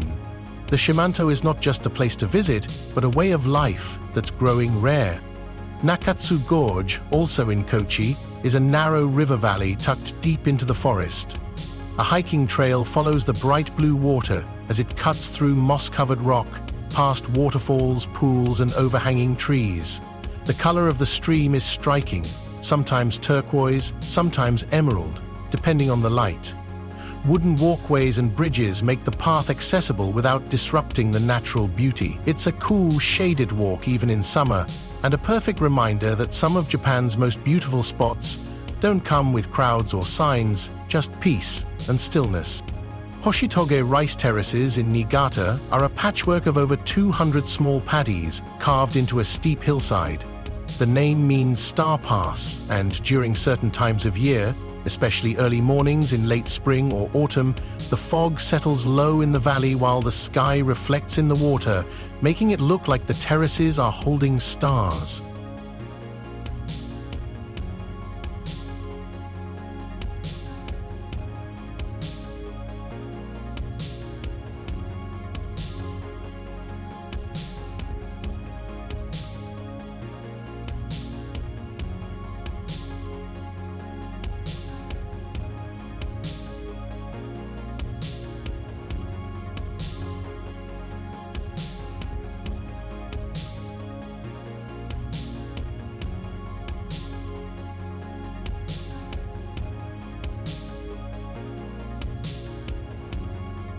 Photographers gather here to capture the perfect shot, but the beauty is far from artificial. It's a working landscape, carefully maintained by hand, and as the seasons shift, so does the light, turning the terraces into something new each day. Tottori sand dunes stretch for several kilometers along the Sea of Japan and form the country's only desert-like environment. The dunes rise and fall in waves of golden sand, shaped by coastal winds. Visitors can climb to the peaks for ocean views, slide down the slopes, or ride camels brought in for tourism. Despite the barren look, the dunes are alive.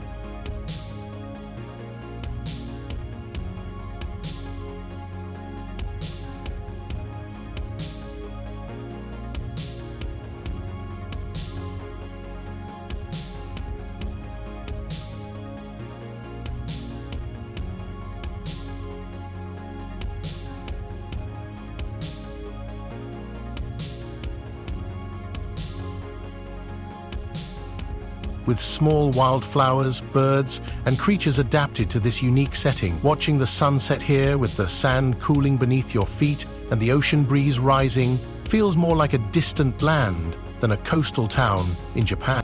Mitokusan Sanbutsuji Temple in Tottori is one of Japan's most daring and unforgettable spiritual sites. Built into a sheer cliff face, the temple's Nagiredo Hall appears to hang impossibly from the rock, blending into the mountainside as though it's grown from the stone itself. Reaching the temple requires a steep, guided hike up rugged paths, narrow ledges, and exposed tree roots. But the reward is a one-of-a-kind view and a powerful sense of isolation and awe. It's not just a test of endurance, it's a journey that mirrors the spiritual discipline the temple was built to inspire. Urudome Coast, also in Tottori, offers one of the most dramatic coastal landscapes on the Sea of Japan.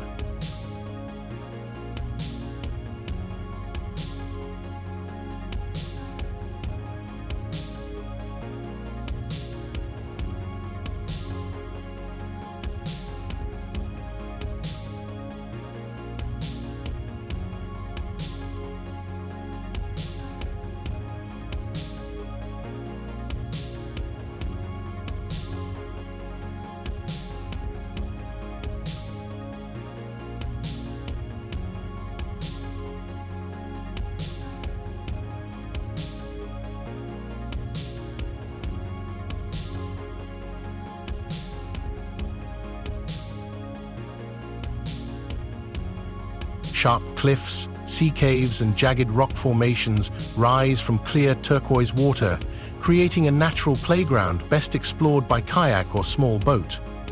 The water here is incredibly transparent, revealing underwater stones and kelp beds even several meters deep. Small coves and beaches are tucked between the rocks, accessible only from the water, and the quiet sound of waves echoing off the cliffs makes it a peaceful yet wild escape from the inland towns. Daisenoki National Park spans across both Tottori and Shimane, centered around Mount Daisen and its surrounding highlands. The area is considered sacred, with temples and shrines woven into dense forests and ancient trails. The landscape shifts with altitude, from cedar groves and mossy rocks to wide meadows and alpine winds.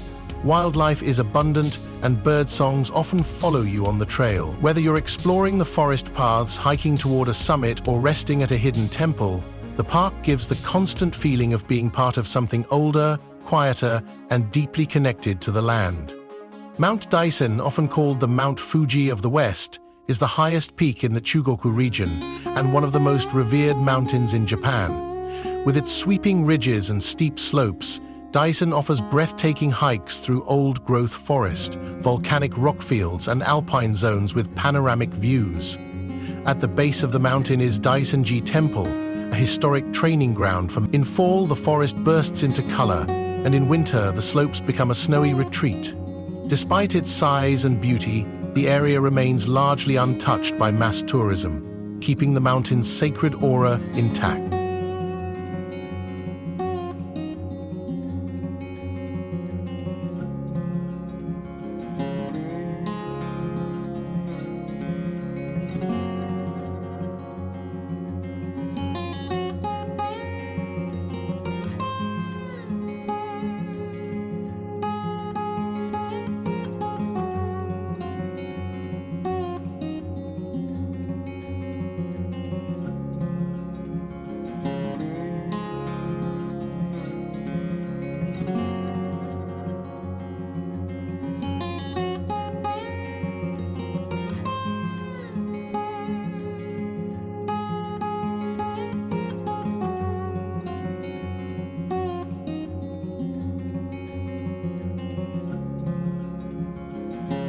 Dachi Museum of Art in Shimane is world-famous not just for its art collection, but for the way its gardens are considered living masterpieces. Every window of the museum frames a different section of the garden, like a painting, from perfectly placed stones to carefully pruned pine trees and flowing white gravel. The seasons transform each view, but the attention to harmony and balance never changes. The museum also houses a strong collection of modern Japanese paintings, but for many visitors, the gardens alone are reason enough to come. The Iwami Ginzan Silver Mine is a UNESCO World Heritage Site that tells the story of a hidden mountain economy that once helped fuel the world. Deep in the forested hills of Shimane, moss-covered trails lead to old mine entrances, abandoned tunnels, and preserved Edo period townhouses that once supported the mine workers and traders.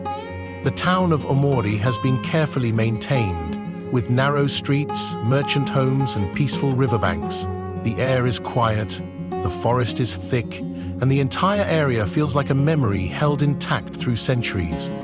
Hinomiisaki Shrine is a striking coastal shrine, painted in bold vermilion, standing near the sea's edge, with its bright colors contrasting against the blue of the sky and ocean.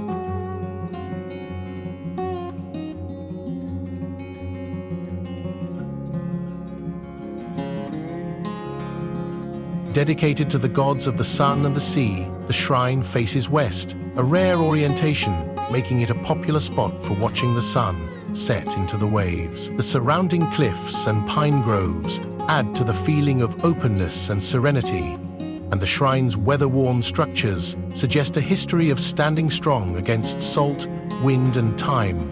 Suwano is a small town in Shimane, often referred to as Little Kyoto of the West, for its preserved samurai district, koi-filled canals, and gentle traditional atmosphere.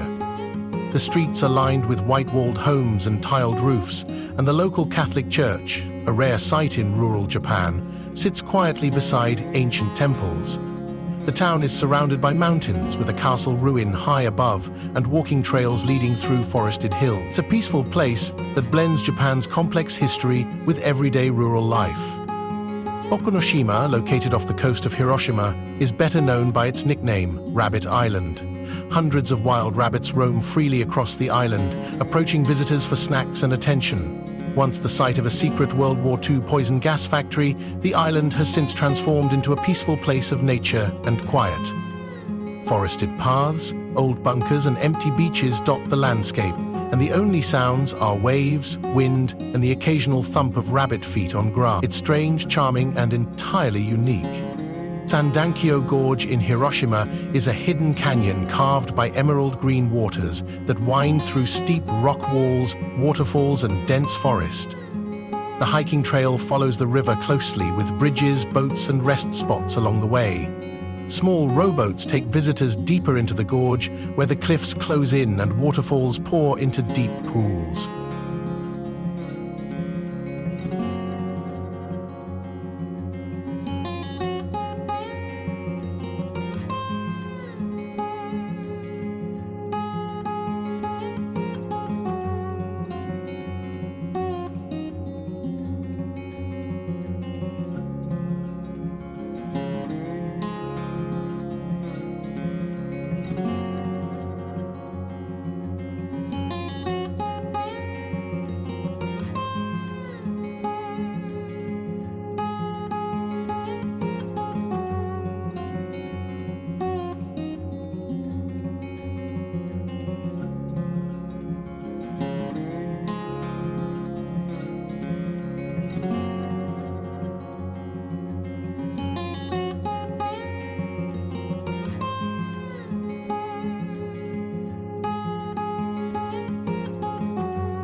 In fall, the foliage turns the gorge into a colorful tunnel of red and gold. Despite its beauty, the area remains quiet and uncrowded, offering a rare opportunity to explore untouched natural Japan without distraction. Onomichi's Temple Walk is a winding path that weaves through the hills of a small port town in Hiroshima, connecting over 20 temples scattered across narrow streets, staircases, and hillsides.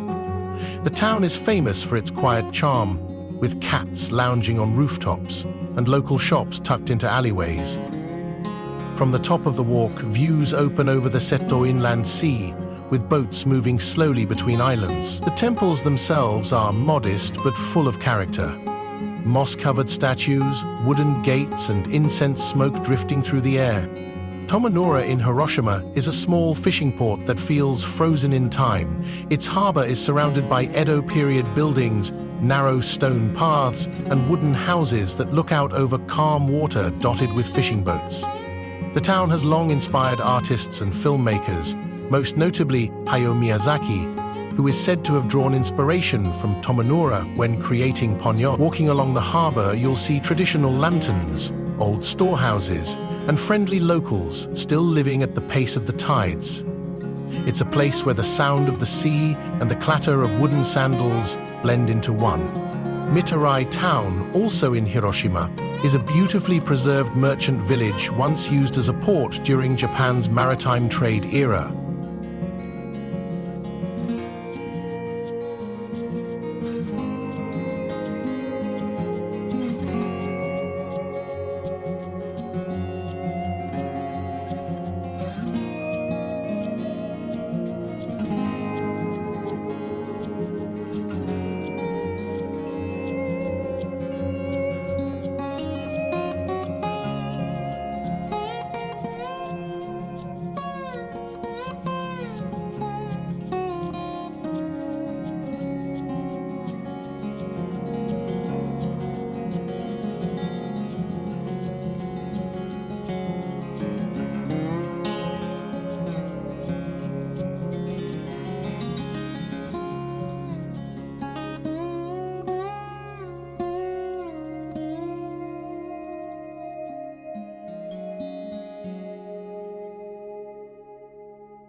The streets are narrow and lined with traditional buildings, homes, inns, and sake breweries that have barely changed in centuries.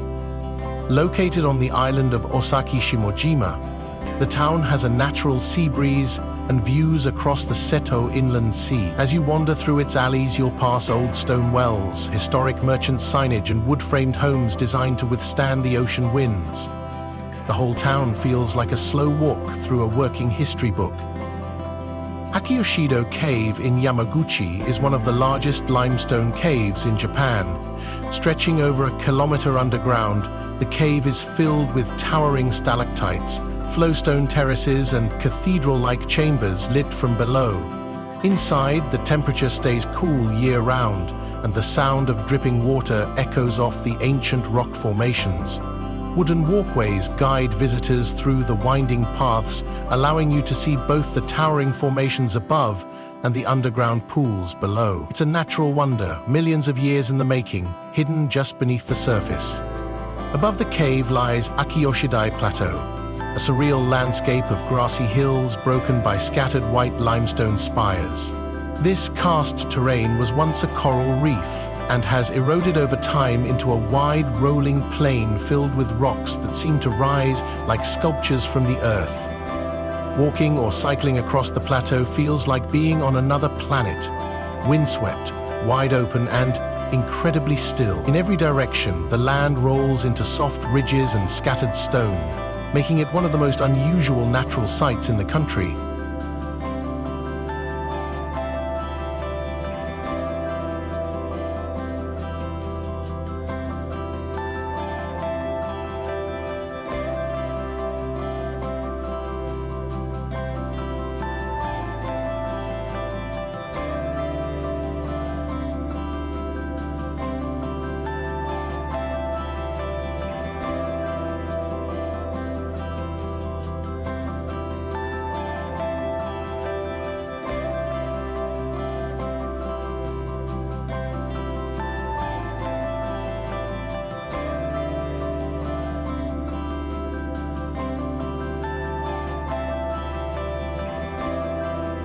Tsunoshima Bridge stretches from the mainland of Yamaguchi out to Tsunoshima Island, and it's considered one of Japan's most photogenic roads.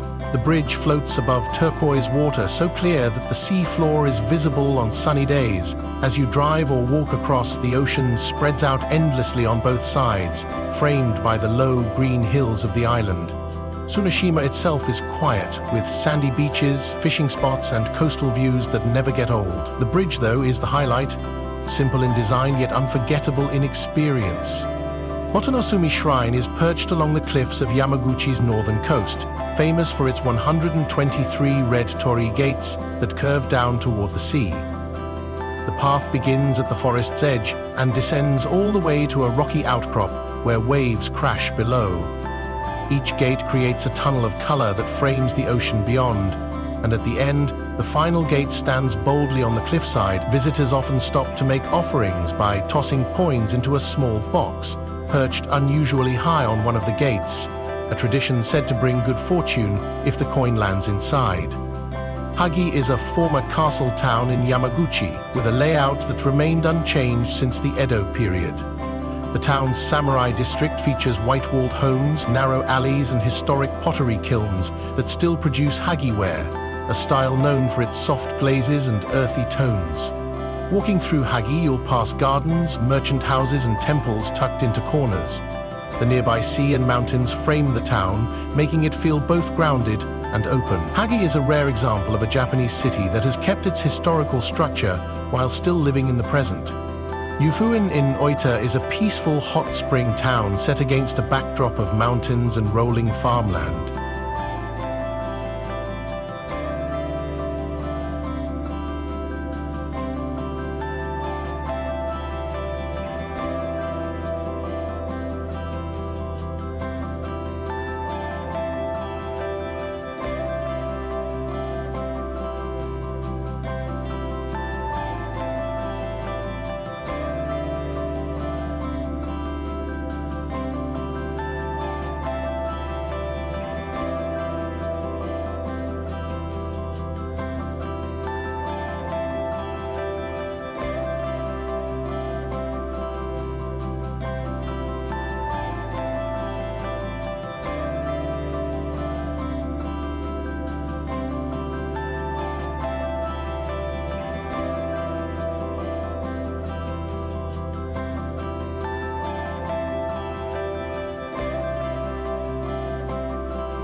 The main street is lined with boutiques, art museums, and cafes, but the heart of the town lies in its slower, quieter moments.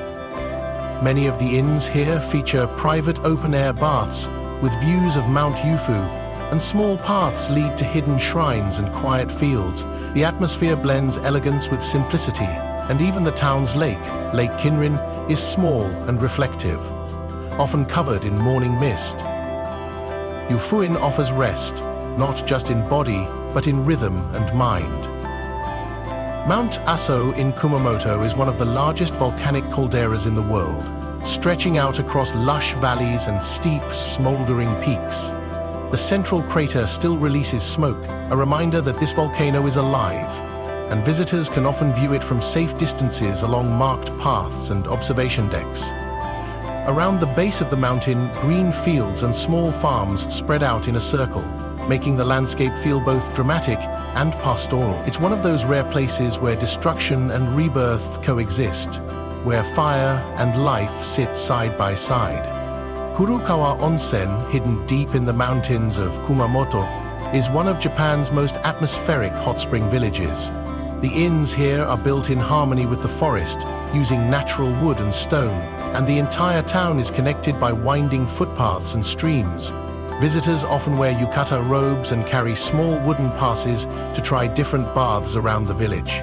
From riverside Rotenburo to cave-style springs. At night, lanterns light the paths, and steam rises softly through the trees. Kurokawa isn't flashy or crowded. It's quiet, traditional, and designed for deep, uninterrupted rest.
Takachiho Gorge in Miyazaki is one of Japan's most visually striking natural wonders. Carved by volcanic activity, the gorge features towering cliffs of basalt that rise sharply on both sides of a narrow river. The real highlight is taking a rowboat along the water, drifting quietly beneath waterfalls that cascade directly from the cliff walls. The most famous is Manai Falls, which pours gracefully into the Emerald River below.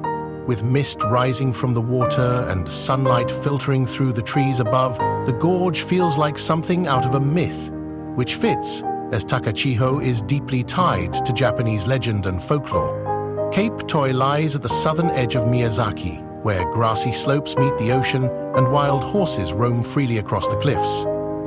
These horses, known as Misaki Uma, have lived here for centuries, grazing in small herds and moving quietly with the sea breeze. The Cape offers panoramic views of the Pacific, with winding paths that lead visitors along the ridge. In spring, the area is dotted with flowers, and in autumn, the tall grass sways like waves.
As the sea turns to the ground, it's an open, windswept place where the connection between land and sea feels alive. Aya Suspension Bridge stretches over one of Japan's largest evergreen forests and is one of the longest pedestrian bridges in the country. Suspended 142 meters above the Aya River, the bridge sways slightly with every step, offering both excitement and incredible views. Below is a sea of green, a dense subtropical forest filled with birds, rivers, and untouched nature. The bridge connects two sections of nature reserve, and visitors can walk from one side to the other, pausing to take in the canyon that opens far below their feet. Ibono Kogen, straddling the border between Miyazaki and Kagoshima, is a volcanic plateau high in the Kirishima mountain range. The area is home to multiple crater lakes, active volcanic vents, and mist-covered trails that weave through pine forests and grasslands. On cooler days, clouds drift low across the fields, creating a dream-like atmosphere. Hiking paths range from gentle walks to more challenging treks up to the surrounding peaks, many of which offer views into smoldering calderas or across endless ridgelines. The air is crisp, the silence deep, and the landscape shaped by ancient fire. Hiroshima Shrine is tucked into the forested slopes of Mount Kirishima and holds deep ties to Japanese mythology.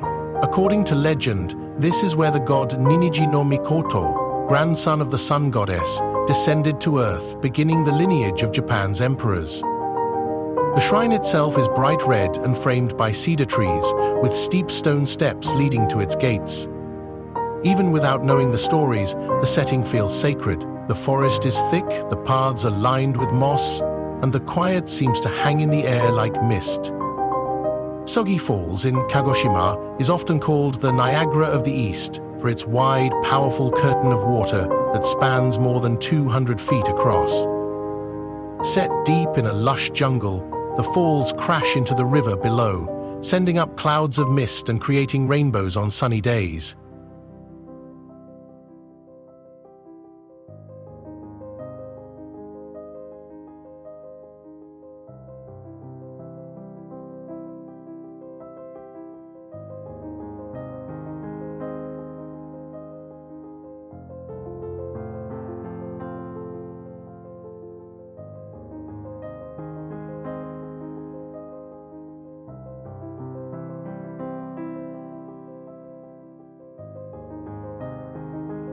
Nearby are walking paths and viewing decks that let you take in the scene from multiple angles.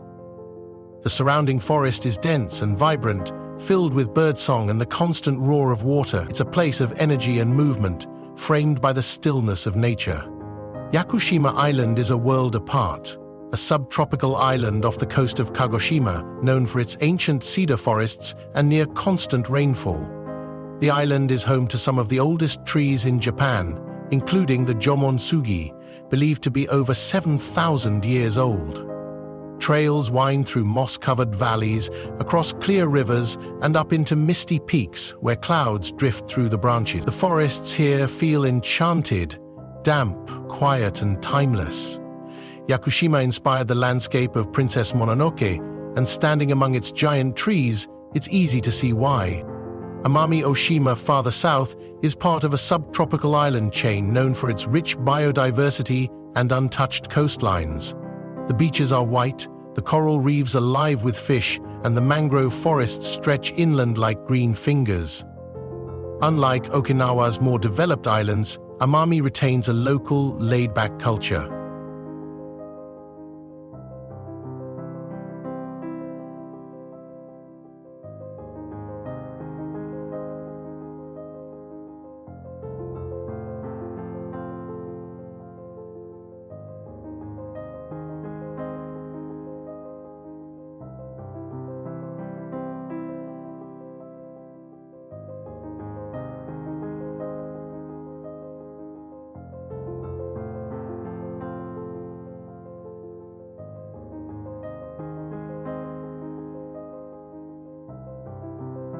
Traditional songs, crafts, and festivals are still part of daily life, and visitors can explore the island by kayak, bike, or barefoot on the sand. It's a paradise not just for its beauty, but for its pace and authenticity.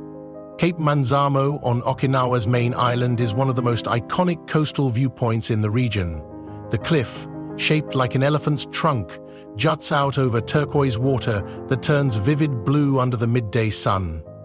Waves crash against the rocks below, while grassy plains stretch behind the cliff edge. It's a place that combines the power of the sea with the calm of open space, making it one of Okinawa's most visited and most photographed natural spots. Kuri Island, connected by a long bridge from Okinawa's mainland, is a popular romantic escape known for its peaceful beaches and clear, shallow water.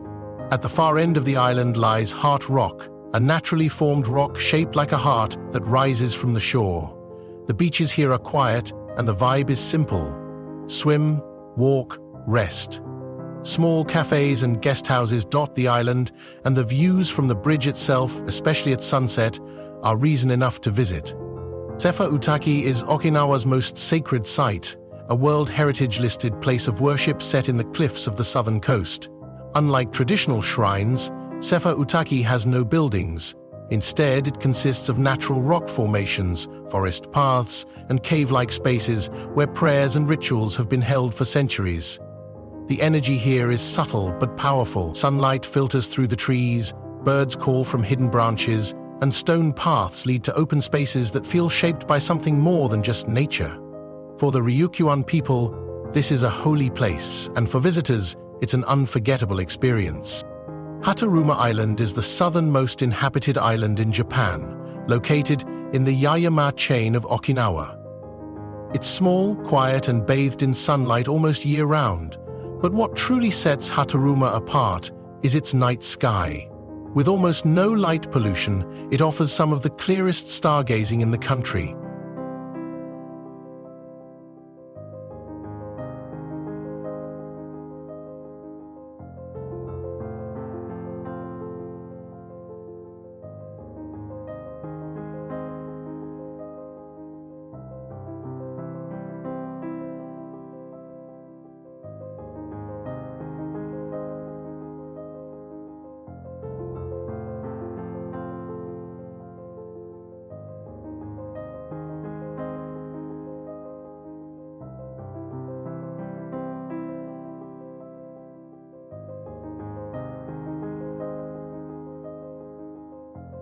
You can see the Southern Cross constellation from here, a rarity in Japan. During the day, the island's beaches are nearly empty. The water is vivid blue, and the village streets are lined with coral stone walls and sugarcane fields. Time seems to slow, and the world feels distant. Iriomote Island is often called the Galapagos of the East, for its dense jungles, remote rivers, and rare wildlife. Covered almost entirely in subtropical rainforest, the island is home to the endangered Iriomote wildcat, mangrove swamps, and waterfalls that require hikes or kayak trips to reach. Most of the island is protected as a national park, and very little development has taken place. Visitors come to explore by canoe, trek through jungle trails, or simply disconnect in nature. It's not a tourist destination, it's a true wilderness. Taketomi Island is a short ferry ride from Ishigaki and offers a living snapshot of traditional Ryukyu culture. The streets are made of white coral sand, the houses have red tile roofs, and stone walls covered in flowers line the quiet paths. You can ride through the village on a cart pulled by water buffalo, swim in the shallow turquoise sea, or just walk under the island's endless blue sky. It's small enough to explore in a single day, but rich in atmosphere, with traditions preserved through local pride. Zamami Island is part of the Kerama Islands near Okinawa's main island, known for having some of the clearest water in Japan. The beaches here are calm, protected by surrounding reefs, and ideal for snorkeling, especially if you're hoping to swim with sea turtles, which are frequently spotted near the shore. The island has a few small guest houses, cafes, and bike rentals, but nature remains the main attraction. Whether you're exploring underwater, lounging on white sand, or watching the sunset over the sea, Zamami is all about simple beauty.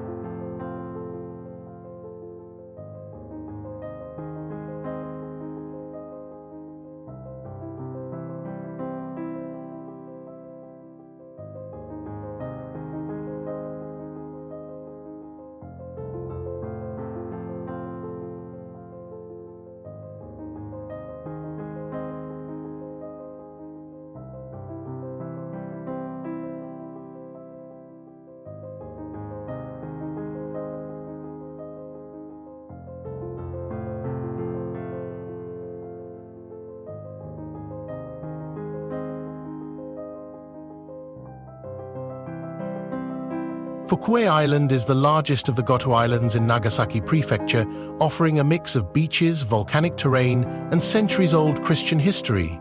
Hidden churches and quiet villages dot the coastline, remnants of the island's role as a refuge for Christians during centuries of persecution. Today, the island is peaceful and open, with empty roads, dramatic rock formations, and coastal viewpoints where the sea meets rugged land. It's an island for wandering, discovering, and looking beyond the typical travel path. Nokonoshima Island is just a short ferry ride from Fukuoka City, but it feels like a countryside retreat. Known for its seasonal flower park, the island explodes in color throughout the year, with cherry blossoms in spring, sunflowers in summer, and cosmos in fall. Walking trails, local craft shops, and peaceful beaches make it an easy day trip, especially for those looking to escape the city without going far. From the hilltops, you can see Fukuoka's skyline across the bay, a quiet contrast to the island's rural charm.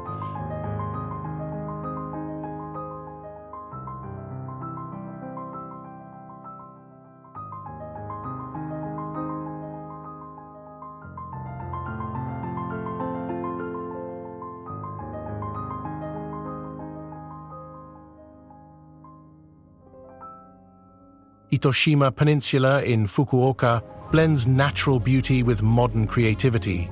The coastline is dotted with beach cafes, artist studios, and sea-facing shrines, while inland rice fields reflect golden sunsets.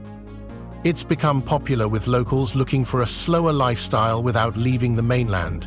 You'll find stylish bakeries in farmhouses, surfboards leaning against old fishing huts, and rope swings hanging from seaside cliffs. Itoshima is where the countryside meets culture and where weekends feel like vacations. Yoshinogari ruins in Saga are one of Japan's most important archaeological sites, offering a rare look into the prehistoric Yayoi period. The settlement has been carefully reconstructed, with watchtowers, longhouses, and burial mounds based on what excavations uncovered.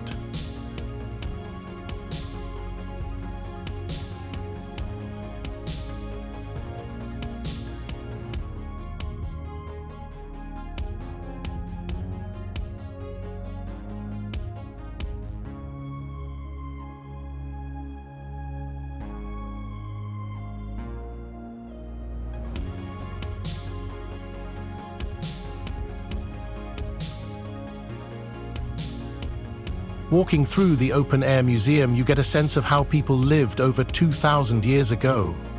Farming, storing grain, and building early communities. It's educational, but also immersive, giving a real connection to Japan's ancient roots. Yutoku Inari Shrine, also in Saga, rises up the side of a hill, with bright red torii gates climbing into the forest. It's one of the most significant Inari shrines in Japan, and its vivid architecture and elevated walkways offer panoramic views of the countryside. The lower shrine is impressive on its own, but climbing to the upper shrine brings you deeper into the forest and offers quiet moments among old trees. The combination of color, nature, and elevation makes this shrine both spiritually and visually striking. Mifunyayama Rakuen is a garden in Saga unlike any other, set against the base of a towering rock mountain and filled with seasonal flowers, illuminated art installations, and ancient forest paths. During spring and fall, the garden comes alive with color, but even in the quiet seasons, the landscape has a peaceful rhythm. The nearby forest is dotted with mossy statues and hidden shrines, creating a balance between human design and wild beauty. At night, the garden often hosts light shows that transform the area into something completely surreal.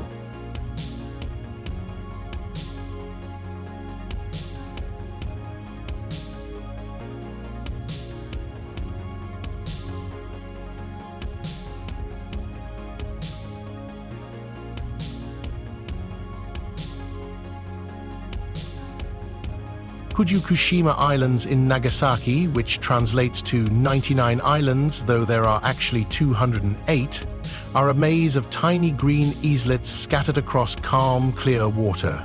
The best way to explore is by boat, weaving between uninhabited islands and looking out for sea eagles, dolphins, and other wildlife.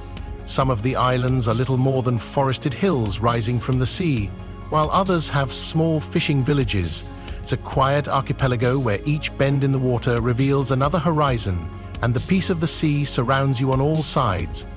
Arado Island in Nagasaki was once Japan's gateway to the outside world. During the 16th and 17th centuries, it served as a key port for trade with the Dutch and the Portuguese, and became an early center of Christianity in Japan. Today, that history is still visible in the mix of European-style buildings, Christian churches, and samurai-era architecture. The island has quiet coastal villages, forested hills, and a peaceful harbor where modern fishing boats now sit beside centuries of layered cultural heritage. Exploring Hirado feels like tracing the footsteps of travelers, merchants, and missionaries from centuries ago. Unzen-ji-goku, or Unzen Hell Valley, is a steaming geothermal landscape tucked in the mountains of Nagasaki. The ground here hisses and bubbles with volcanic heat, and sulfur fills the air as steam rises from cracks in the earth. Wooden walkways allow you to safely pass through the scorched terrain, where legends say spirits once wandered and political prisoners were once exiled. Despite its name, Unzen-ji-goku is both eerie and beautiful, a place where the earth feels alive and restless beneath your feet. Hashima Island, more famously known as Gunkanjima or Battleship Island, is a haunting sight off the coast of Nagasaki.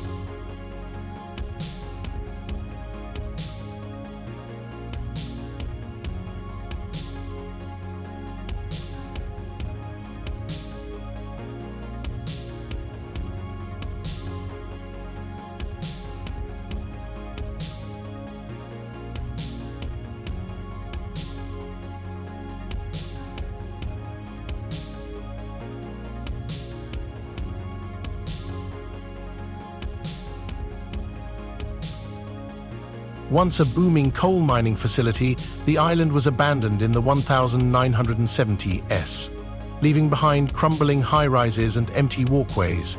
From the sea, the silhouette resembles a massive battleship, and guided boat tours allow visitors to step ashore and walk among the ruins. It's a rare chance to see industrial Japan frozen in time, untouched, decaying, and slowly being reclaimed by the wind and sea.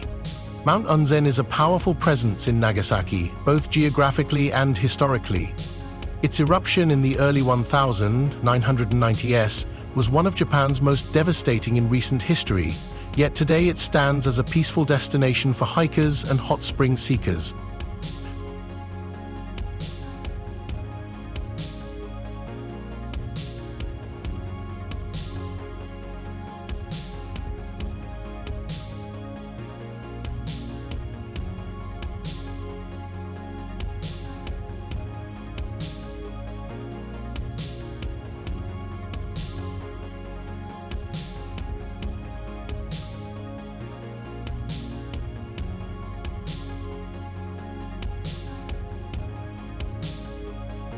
Trails lead through dense forest, volcanic craters, and scenic ridgelines, offering panoramic views of the surrounding region. The mountain's complex terrain and geothermal activity remind visitors of its volatile past, while nearby onsen towns offer warmth, recovery, and reflection.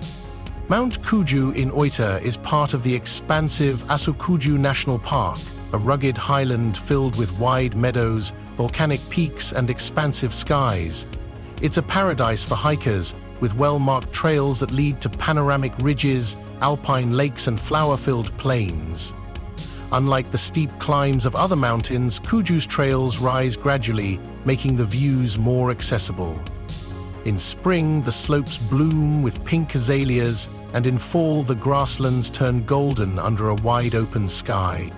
The Beppu Hells, or Jigoku, are a collection of vividly colored hot springs located across the hot spring capital of Oita. These geothermal pools are not for bathing, they're boiling, bubbling, and visually stunning.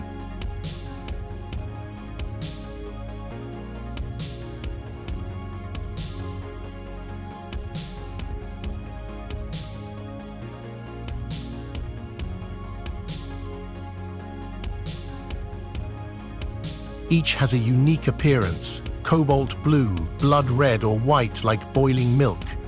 Surrounding the springs are gardens, small shrines, and pathways where steam seeps up from the ground. It's a surreal experience, like stepping into a science fiction world powered by natural heat. The Suki stone Buddhas are a group of ancient Buddhist statues carved directly into cliff walls in Oita. Dating back over 1,000 years, these stone figures were lost for centuries before being rediscovered and protected as national treasures. They sit quietly under protective roofs, their faces worn yet peaceful. Unlike temple statues, these figures are exposed to the elements. Surrounded by trees and birdsong, visiting feels less like entering a sacred building and more like discovering something quietly sacred in the natural world. Kunisaki Peninsula is a hidden region in Oita where mountain temples, quiet hamlets, and historical pathways are linked by ancient Buddhist traditions. The area is known for its unique blend of Shinto and Buddhist beliefs, visible in the way shrines and temples are built side by side.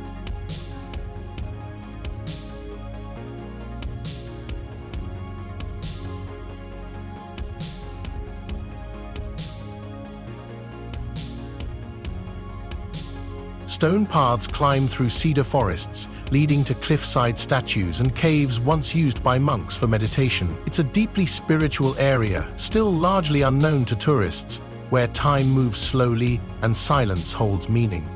Ashima Island in Miyazaki is tiny, walkable, and completely surrounded by a strange natural feature known as the Devil's Washboard. Flat, layered rock formations that stretch out into the sea like ribs.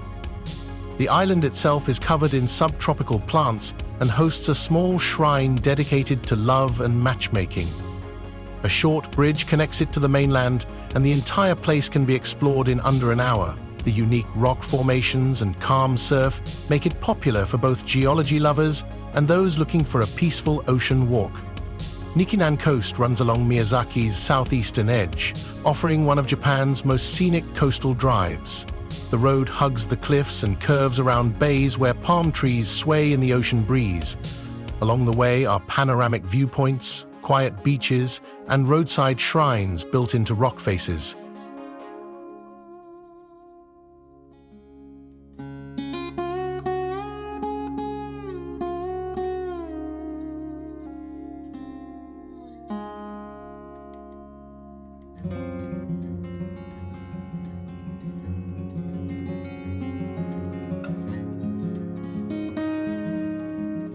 The entire area feels more like a tropical island than mainland Japan, with warm sun, ocean mist, and endless stretches of blue. It's the kind of place where the journey itself becomes the destination. Sakurajima in Kagoshima is one of Japan's most active volcanoes, constantly sending plumes of smoke into the sky while quietly reshaping the land around it.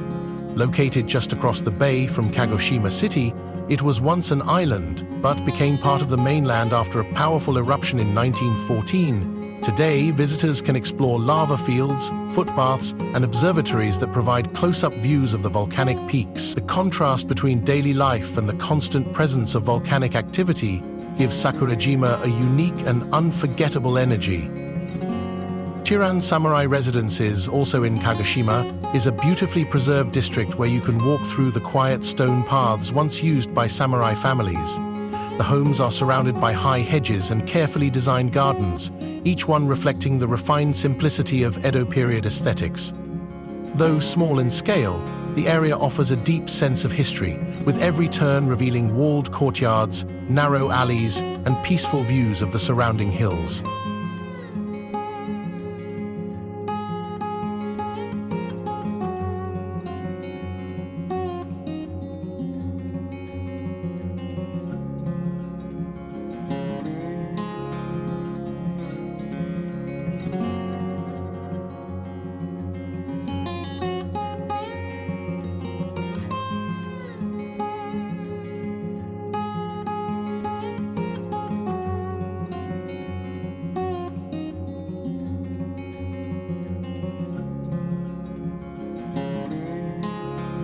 Lake Ikeda is the largest caldera lake in Kyushu and sits calmly in the shadow of Mount Keimon.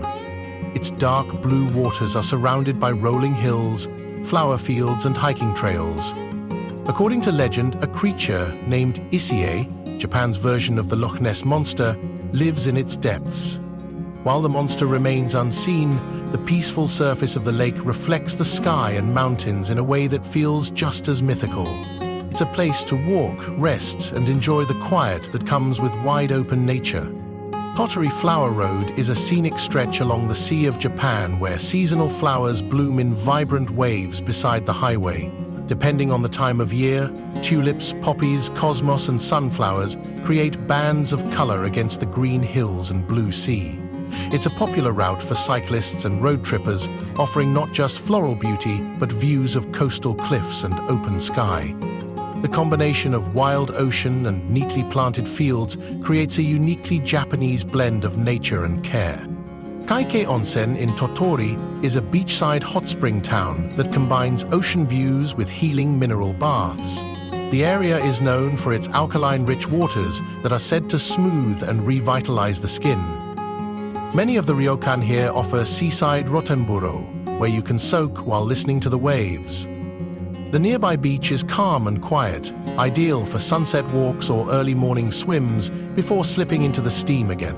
Okutsu Valley in Okayama is a narrow gorge carved by a mountain river, surrounded by dense forest and known for its seasonal beauty. In autumn, the foliage glows with fiery reds and yellows, and in spring, new green leaves shimmer in the breeze. A hiking trail follows the river, crossing bridges and passing small waterfalls. The sound of water is constant, echoing through the trees and turning the entire valley into a peaceful, natural corridor.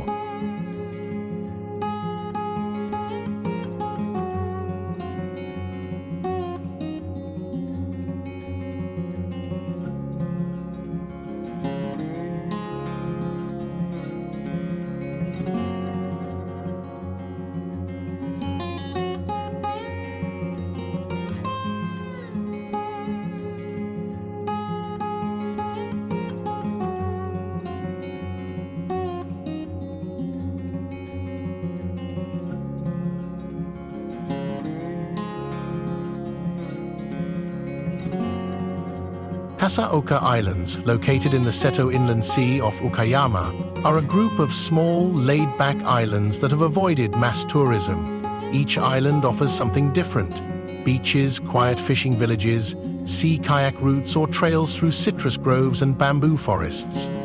The pace of life here is slow and simple.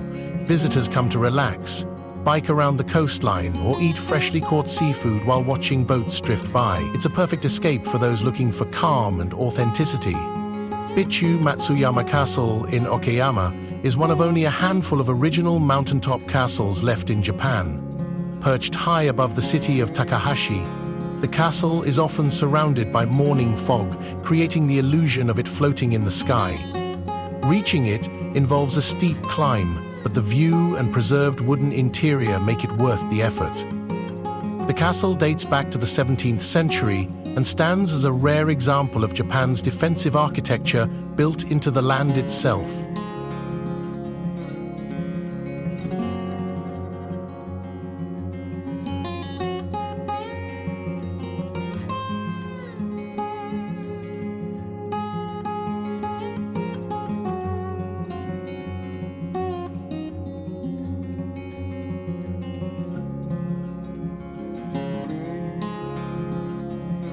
Kunashiki Bikan district is a canal-lined neighborhood in Okayama that has preserved the atmosphere of the Edo period. White-walled storehouses, traditional shops, and small museums line the water, where flatbed boats drift under weeping willow trees. The district blends culture and charm, with galleries, coffee shops, and craft stores occupying former merchant homes. It's a place to walk slowly, admire the architecture, and experience a quieter side of Japanese history that still lives today.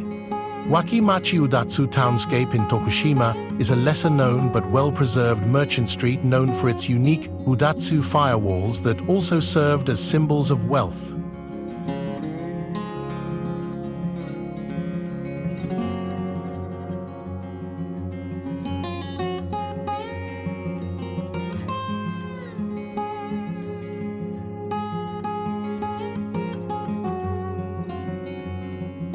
These decorative walls rise above the edges of rooftops and give the street a distinctive profile. The town flourished during the Edo period through indigo dyeing, and some shops still sell traditional fabrics today. Walking through Wakimachi, you get a sense of how wealth and culture blended in small-town Japan, where even fire prevention was turned into art. Marugame Castle in Kagawa is one of only a few original wooden castles left in Japan, and it sits atop one of the tallest stone walls of any Japanese castle.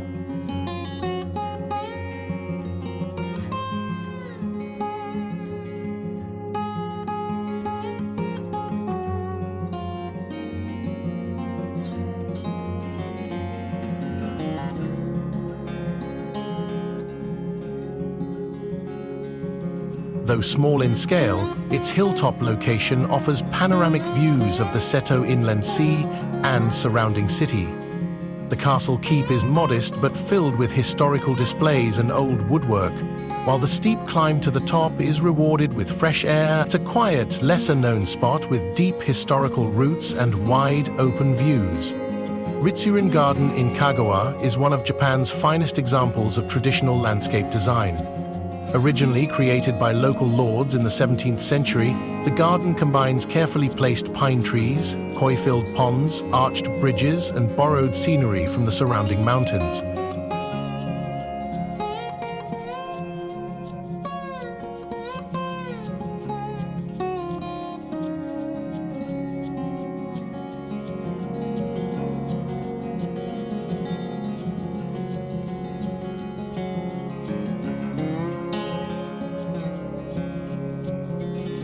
Winding paths lead to hidden tea houses, stone lanterns, and changing seasonal views, from cherry blossoms in spring to fiery maple trees in autumn. Despite its scale and fame, the garden maintains a sense of calm and flow, encouraging visitors to slow down and move with the rhythm of nature. Kotohira Shrine, also known as Konpira-san, sits high on a mountain in Kagawa and is dedicated to seafarers and travelers. To reach the main hall, visitors must climb 785 stone steps. To reach the inner shrine, it's over 300. Along the way are gates, lanterns, and resting spots with sweeping views over the Sanuki Plain. The journey is as important as the destination, a quiet ascent through cedar trees and sacred grounds that ends in a space of peace and gratitude overlooking the sea. Megijima and Ogijima are two small islands in the Seto Inland Sea that have transformed into open-air art spaces as part of the Setouchi Triennale. Megijima, steeped in local legend as the home of demons from the Momotaro tale, features cave systems and art installations that blend into the island's mythic history.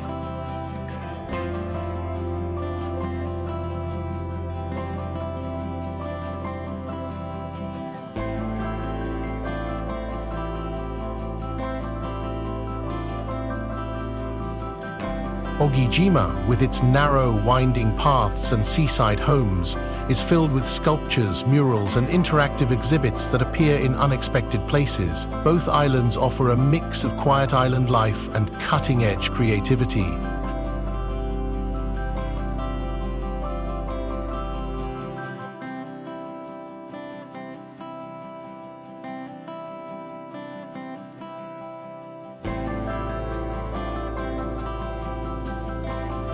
Chodoshima is known as Japan's Olive Island for its Mediterranean-like climate and its role as the birthplace of olive cultivation in the country.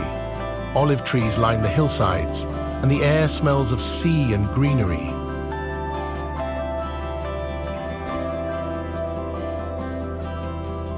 Beyond olives, the island offers peaceful beaches, dramatic canyon hikes like the Kankakee Gorge, and small fishing villages. Chodoshima blends agricultural charm with coastal calm, making it a perfect slow travel destination in the heart of the Seto Inland Sea. Mount Bizan rises gently above Tokushima City and is considered the spiritual heart of the region. It's not a towering peak, but its summit offers panoramic views of the city, the Yoshino River, and the distant Seto Inland Sea.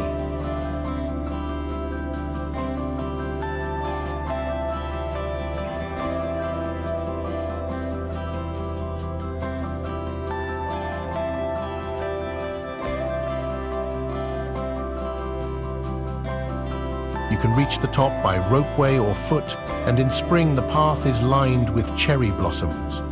From the summit, the landscape feels open and balanced, and the mountain itself is visible from nearly everywhere in Tokushima, a steady presence watching over the city.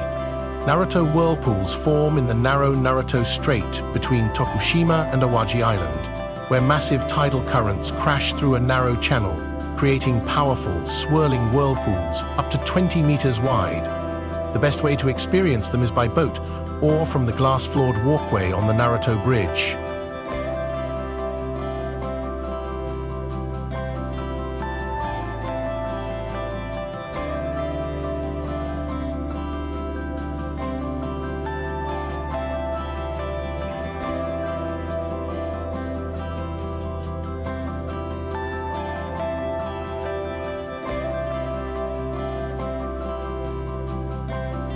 These aren't just a natural oddity, they're one of the most dynamic ocean phenomena in Japan, drawing visitors year-round to witness the force of nature in motion.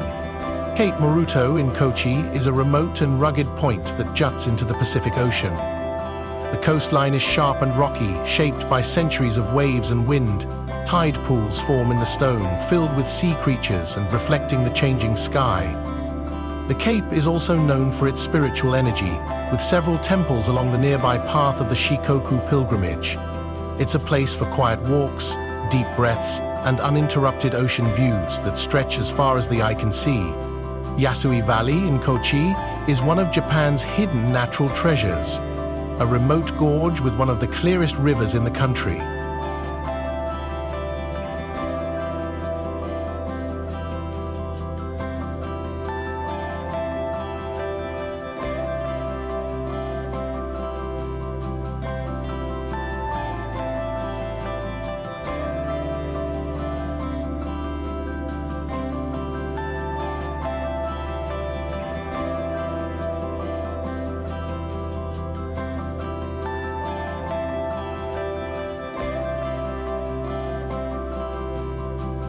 The water flows over smooth stones and through moss-covered boulders, forming small waterfalls, pools, and glimmering streams.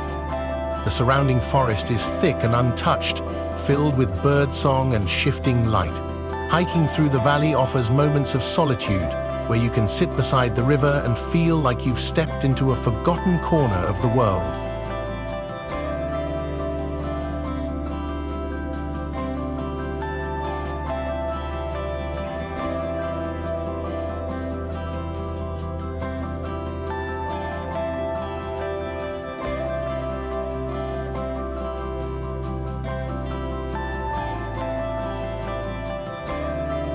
Cape Sata, located at the southern tip of Kyushu in Kagoshima, marks the southernmost point of Japan's 4 main islands. The cape is wild and windswept, with steep cliffs, crashing waves, and sweeping views of the Pacific. A walking path leads through subtropical forest to the lighthouse at the point, where the land seems to disappear into the sea.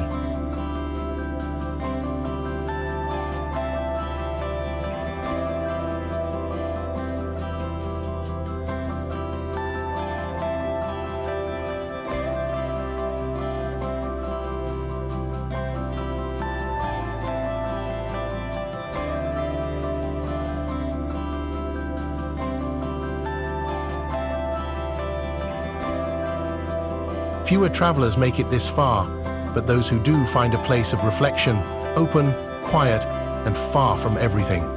Nanataki Falls in Akita is a 7-tiered waterfall set deep within the mountains, surrounded by thick forest and vibrant foliage. In autumn, the leaves blaze with color, framing the falls in red and gold.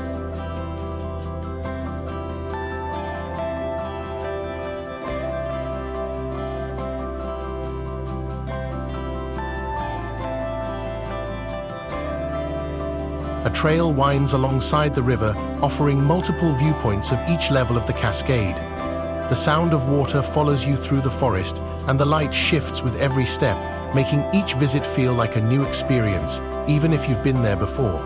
Hirezumi in Iwate was once the political and spiritual center of northern Japan, and today it remains one of the most peaceful places to experience traditional Buddhist thought.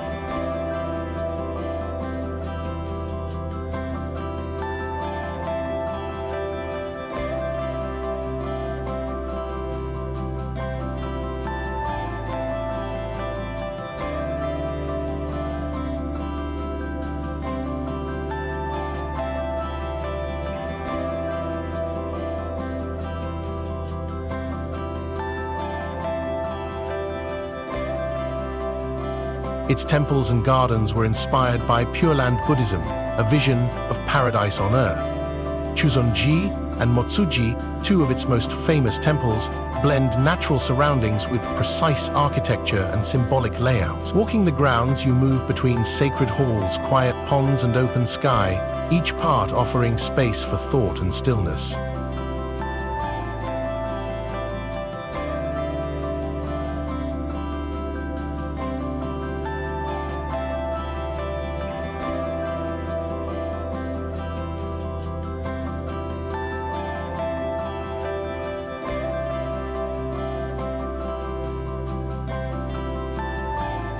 Mizaki Park Observatory in Aomori sits on a quiet coastal cliff where the land meets the open sea.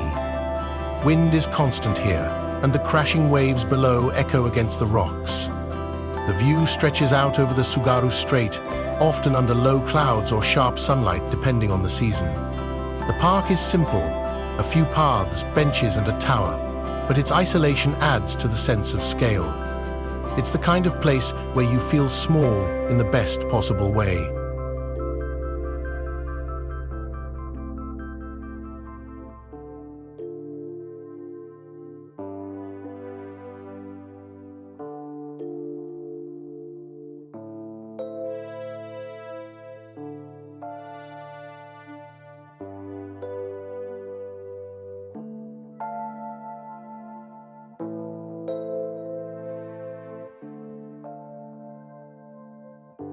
Shiriezaki Lighthouse, also in Aomori, stands at the northeastern tip of Honshu, where rugged cliffs drop into the ocean.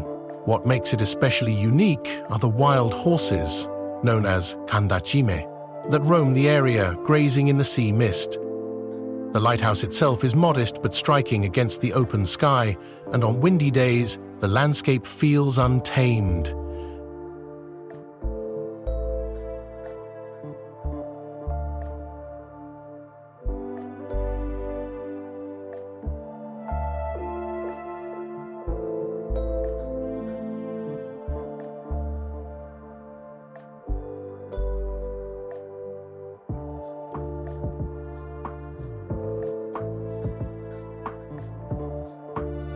Between the horses, the waves, and the wide, uninterrupted horizon, the area feels like the edge of the world.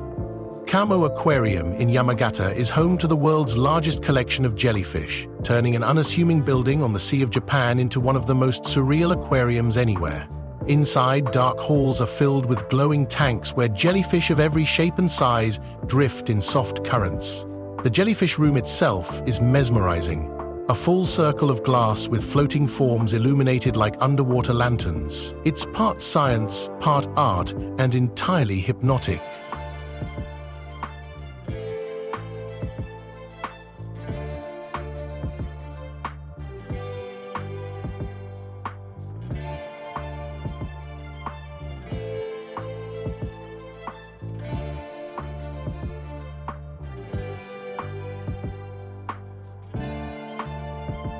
Zao's snow monsters, found on the border of Yamagata and Miyagi, are a winter phenomenon where trees become covered in ice and snow until they resemble giant frozen creatures. The effect is caused by strong winds and heavy snowfall from Siberia, turning the mountaintop landscape into a surreal, otherworldly forest.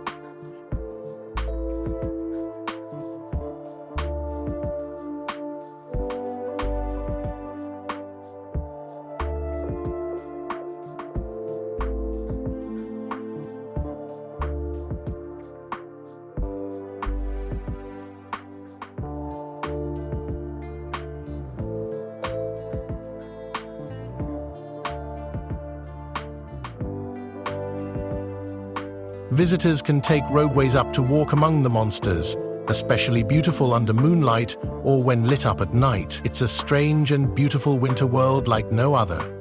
Mogami River offers one of Japan's most tranquil boat rides, gently floating through Yamagata's countryside. The ride is guided by boatmen who sometimes sing traditional folk songs or recite historic poems.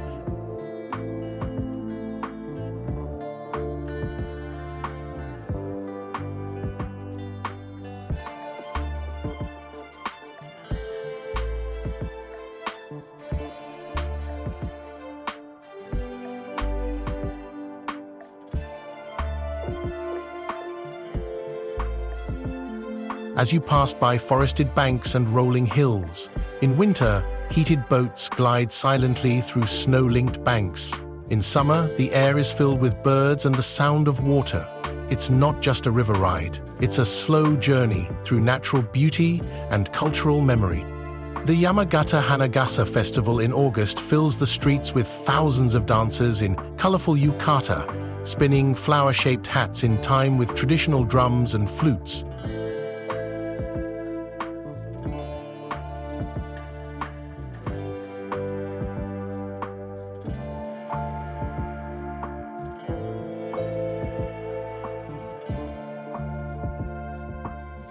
The parade stretches over the city center for several nights, with people of all ages participating.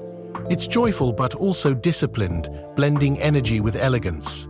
The flower hat, or Hanagasa, symbolizes the region's agricultural roots, and the festival celebrates not just summer, but community and pride.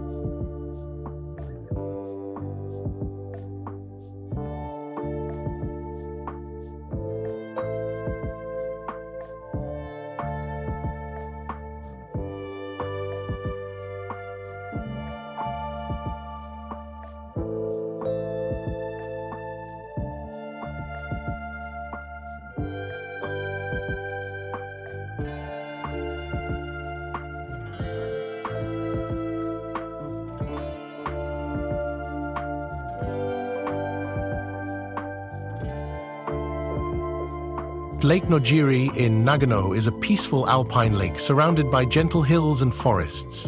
In summer, it's perfect for kayaking, paddleboarding, or camping along the shore. The lake is also known for the prehistoric fossils found here, including a mammoth skeleton that added a bit of mystery to the peaceful setting. Small inns and cafes dot the shore, and early mornings often bring a thin layer of fog across the surface, making the water and sky blend together.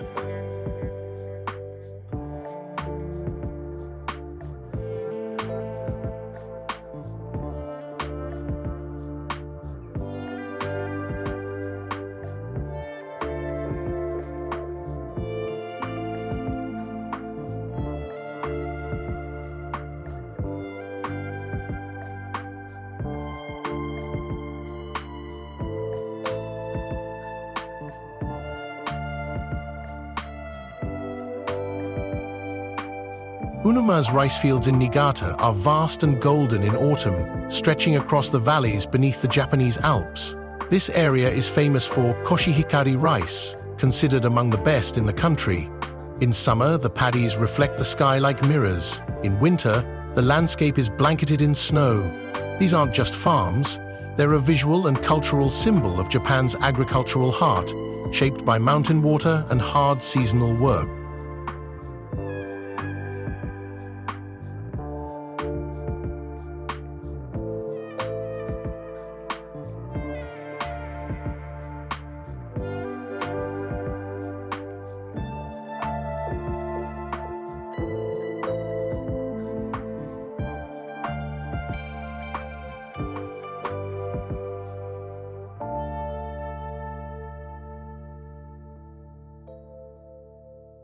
Hakuba's snow villages in Nagano are tiny hamlets tucked into the folds of the northern Alps. In deep winter, they're buried in snow, with thatched roofs and old homes nearly hidden beneath the white. Icicles hang from rooftops, smoke rises from chimneys, and the quiet is absolute. While Hakuba is known for skiing, these villages show another side, still, slow, and deeply connected to the winter landscape.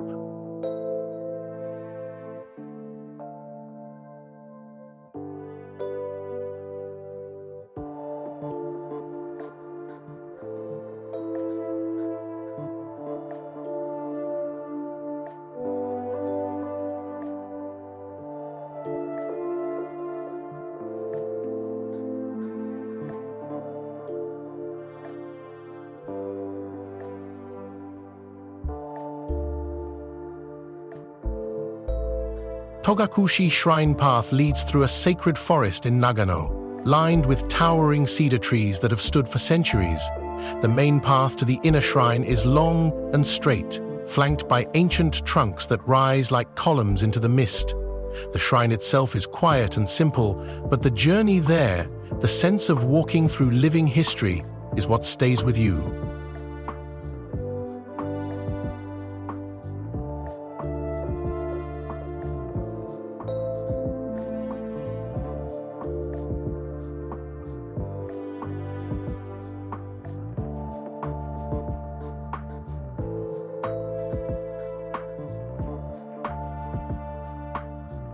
It's one of the most spiritual walks in Japan, especially in early morning light.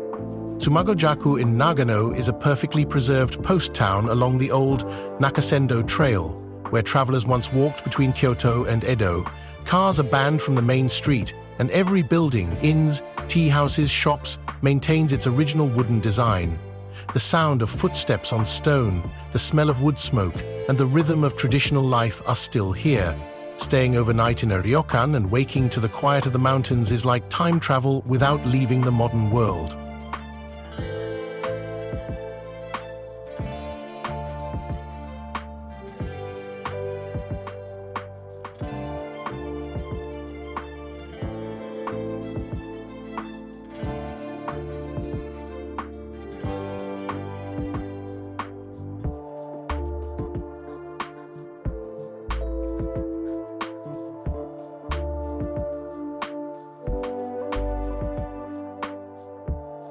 Magomejiku, in neighboring Gifu, sits on the same historic trail and offers a steeper uphill layout with views across the Kiso Valley.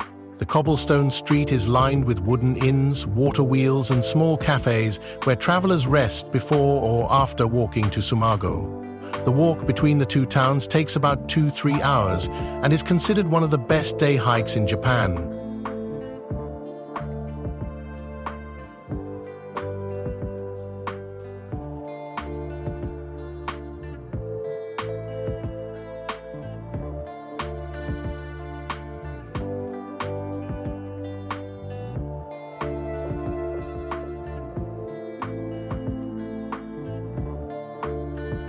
Magome blends scenery, history, and hospitality in a way that captures the heart of Atera Valley in Gifu is a hidden gorge known for its unbelievably clear emerald green waters.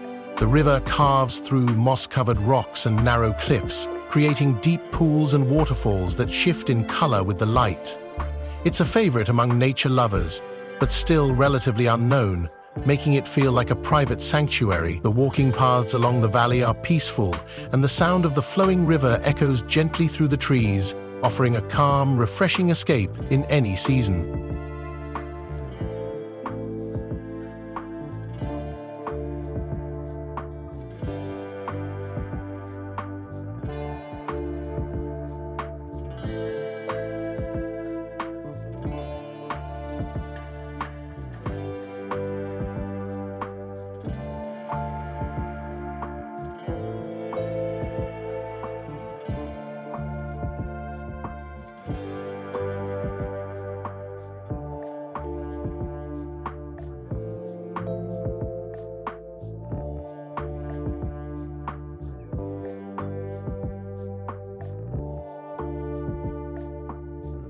Nabano-sato in Mie is a botanical garden that transforms into one of Japan's most spectacular illumination displays during winter.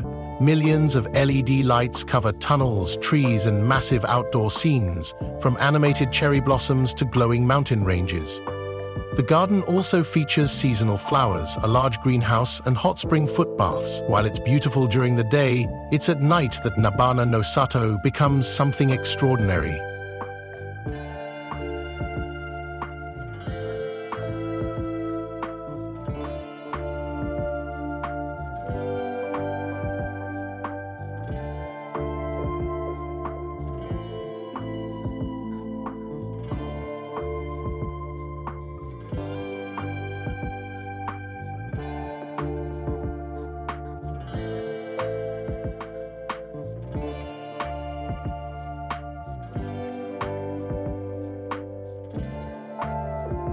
An experience that feels part festival, part dream. Meoto Iwa, or the Married Couple Rocks, are two sacred sea stacks off the coast of Mie. connected by a thick Shiminawa rope that represents the bond of marriage. The larger rock symbolizes the husband and the smaller the wife. At sunrise, the sun often rises directly between them, creating a striking image against the sea.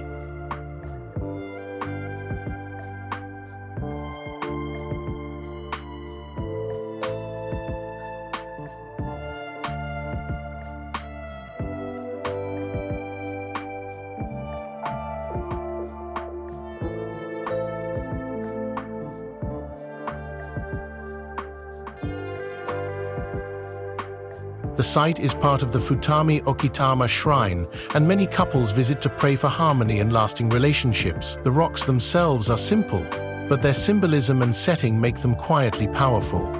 Akame 48 Falls is a mystical forest path in Mie, lined with dozens of waterfalls, some small and gentle, others tall and dramatic. The trail winds through lush woodland filled with moss, ancient stone bridges, and hidden wildlife.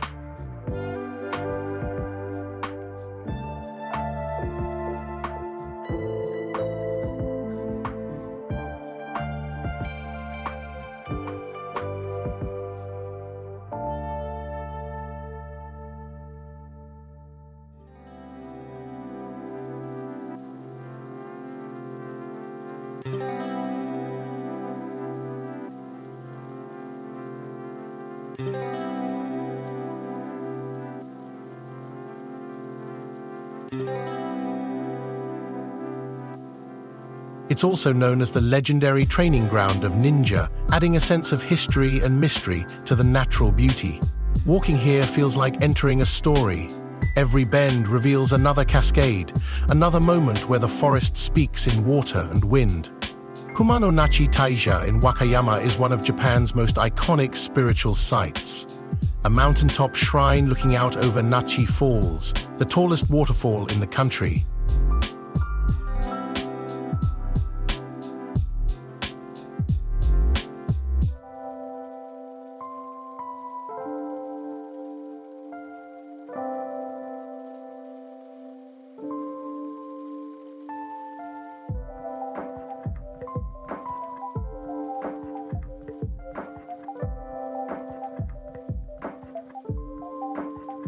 The red lacquered buildings contrast with the deep green forest and the powerful straight plunge of the 133-meter waterfall beside them. Part of the Kumano-Kodo pilgrimage route, this shrine blends natural grandeur with spiritual depth. Whether approached on foot or by road, the feeling of awe and reverence is immediate and lasting.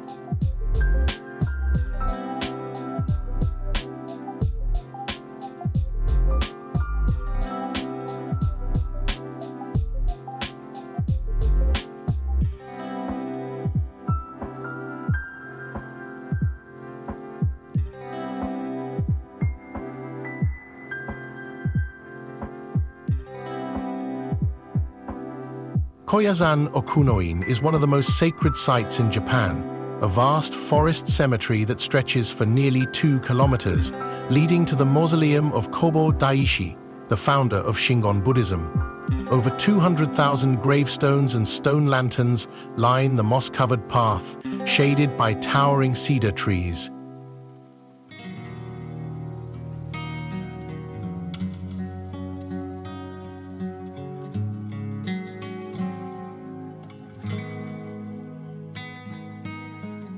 In the early morning or by lantern light at night, the air is heavy with silence and spirit. Despite being a cemetery, it doesn't feel eerie. It feels peaceful, sacred, and deeply alive with memory.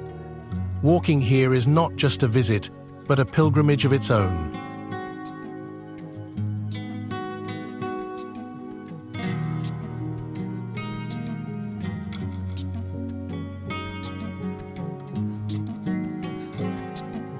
Japan is filled with wonders beyond the well-trodden paths, from frozen forests and glowing jellyfish to hidden shrines and quiet mountain villages. These 150 places show a side of Japan that few travelers ever see.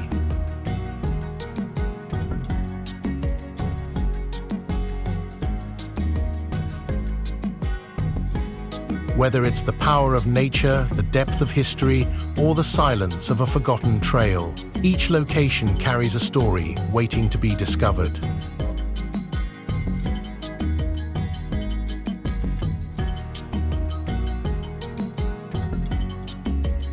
If you enjoyed this journey through Japan's hidden gems, make sure to subscribe and hit the notification bell.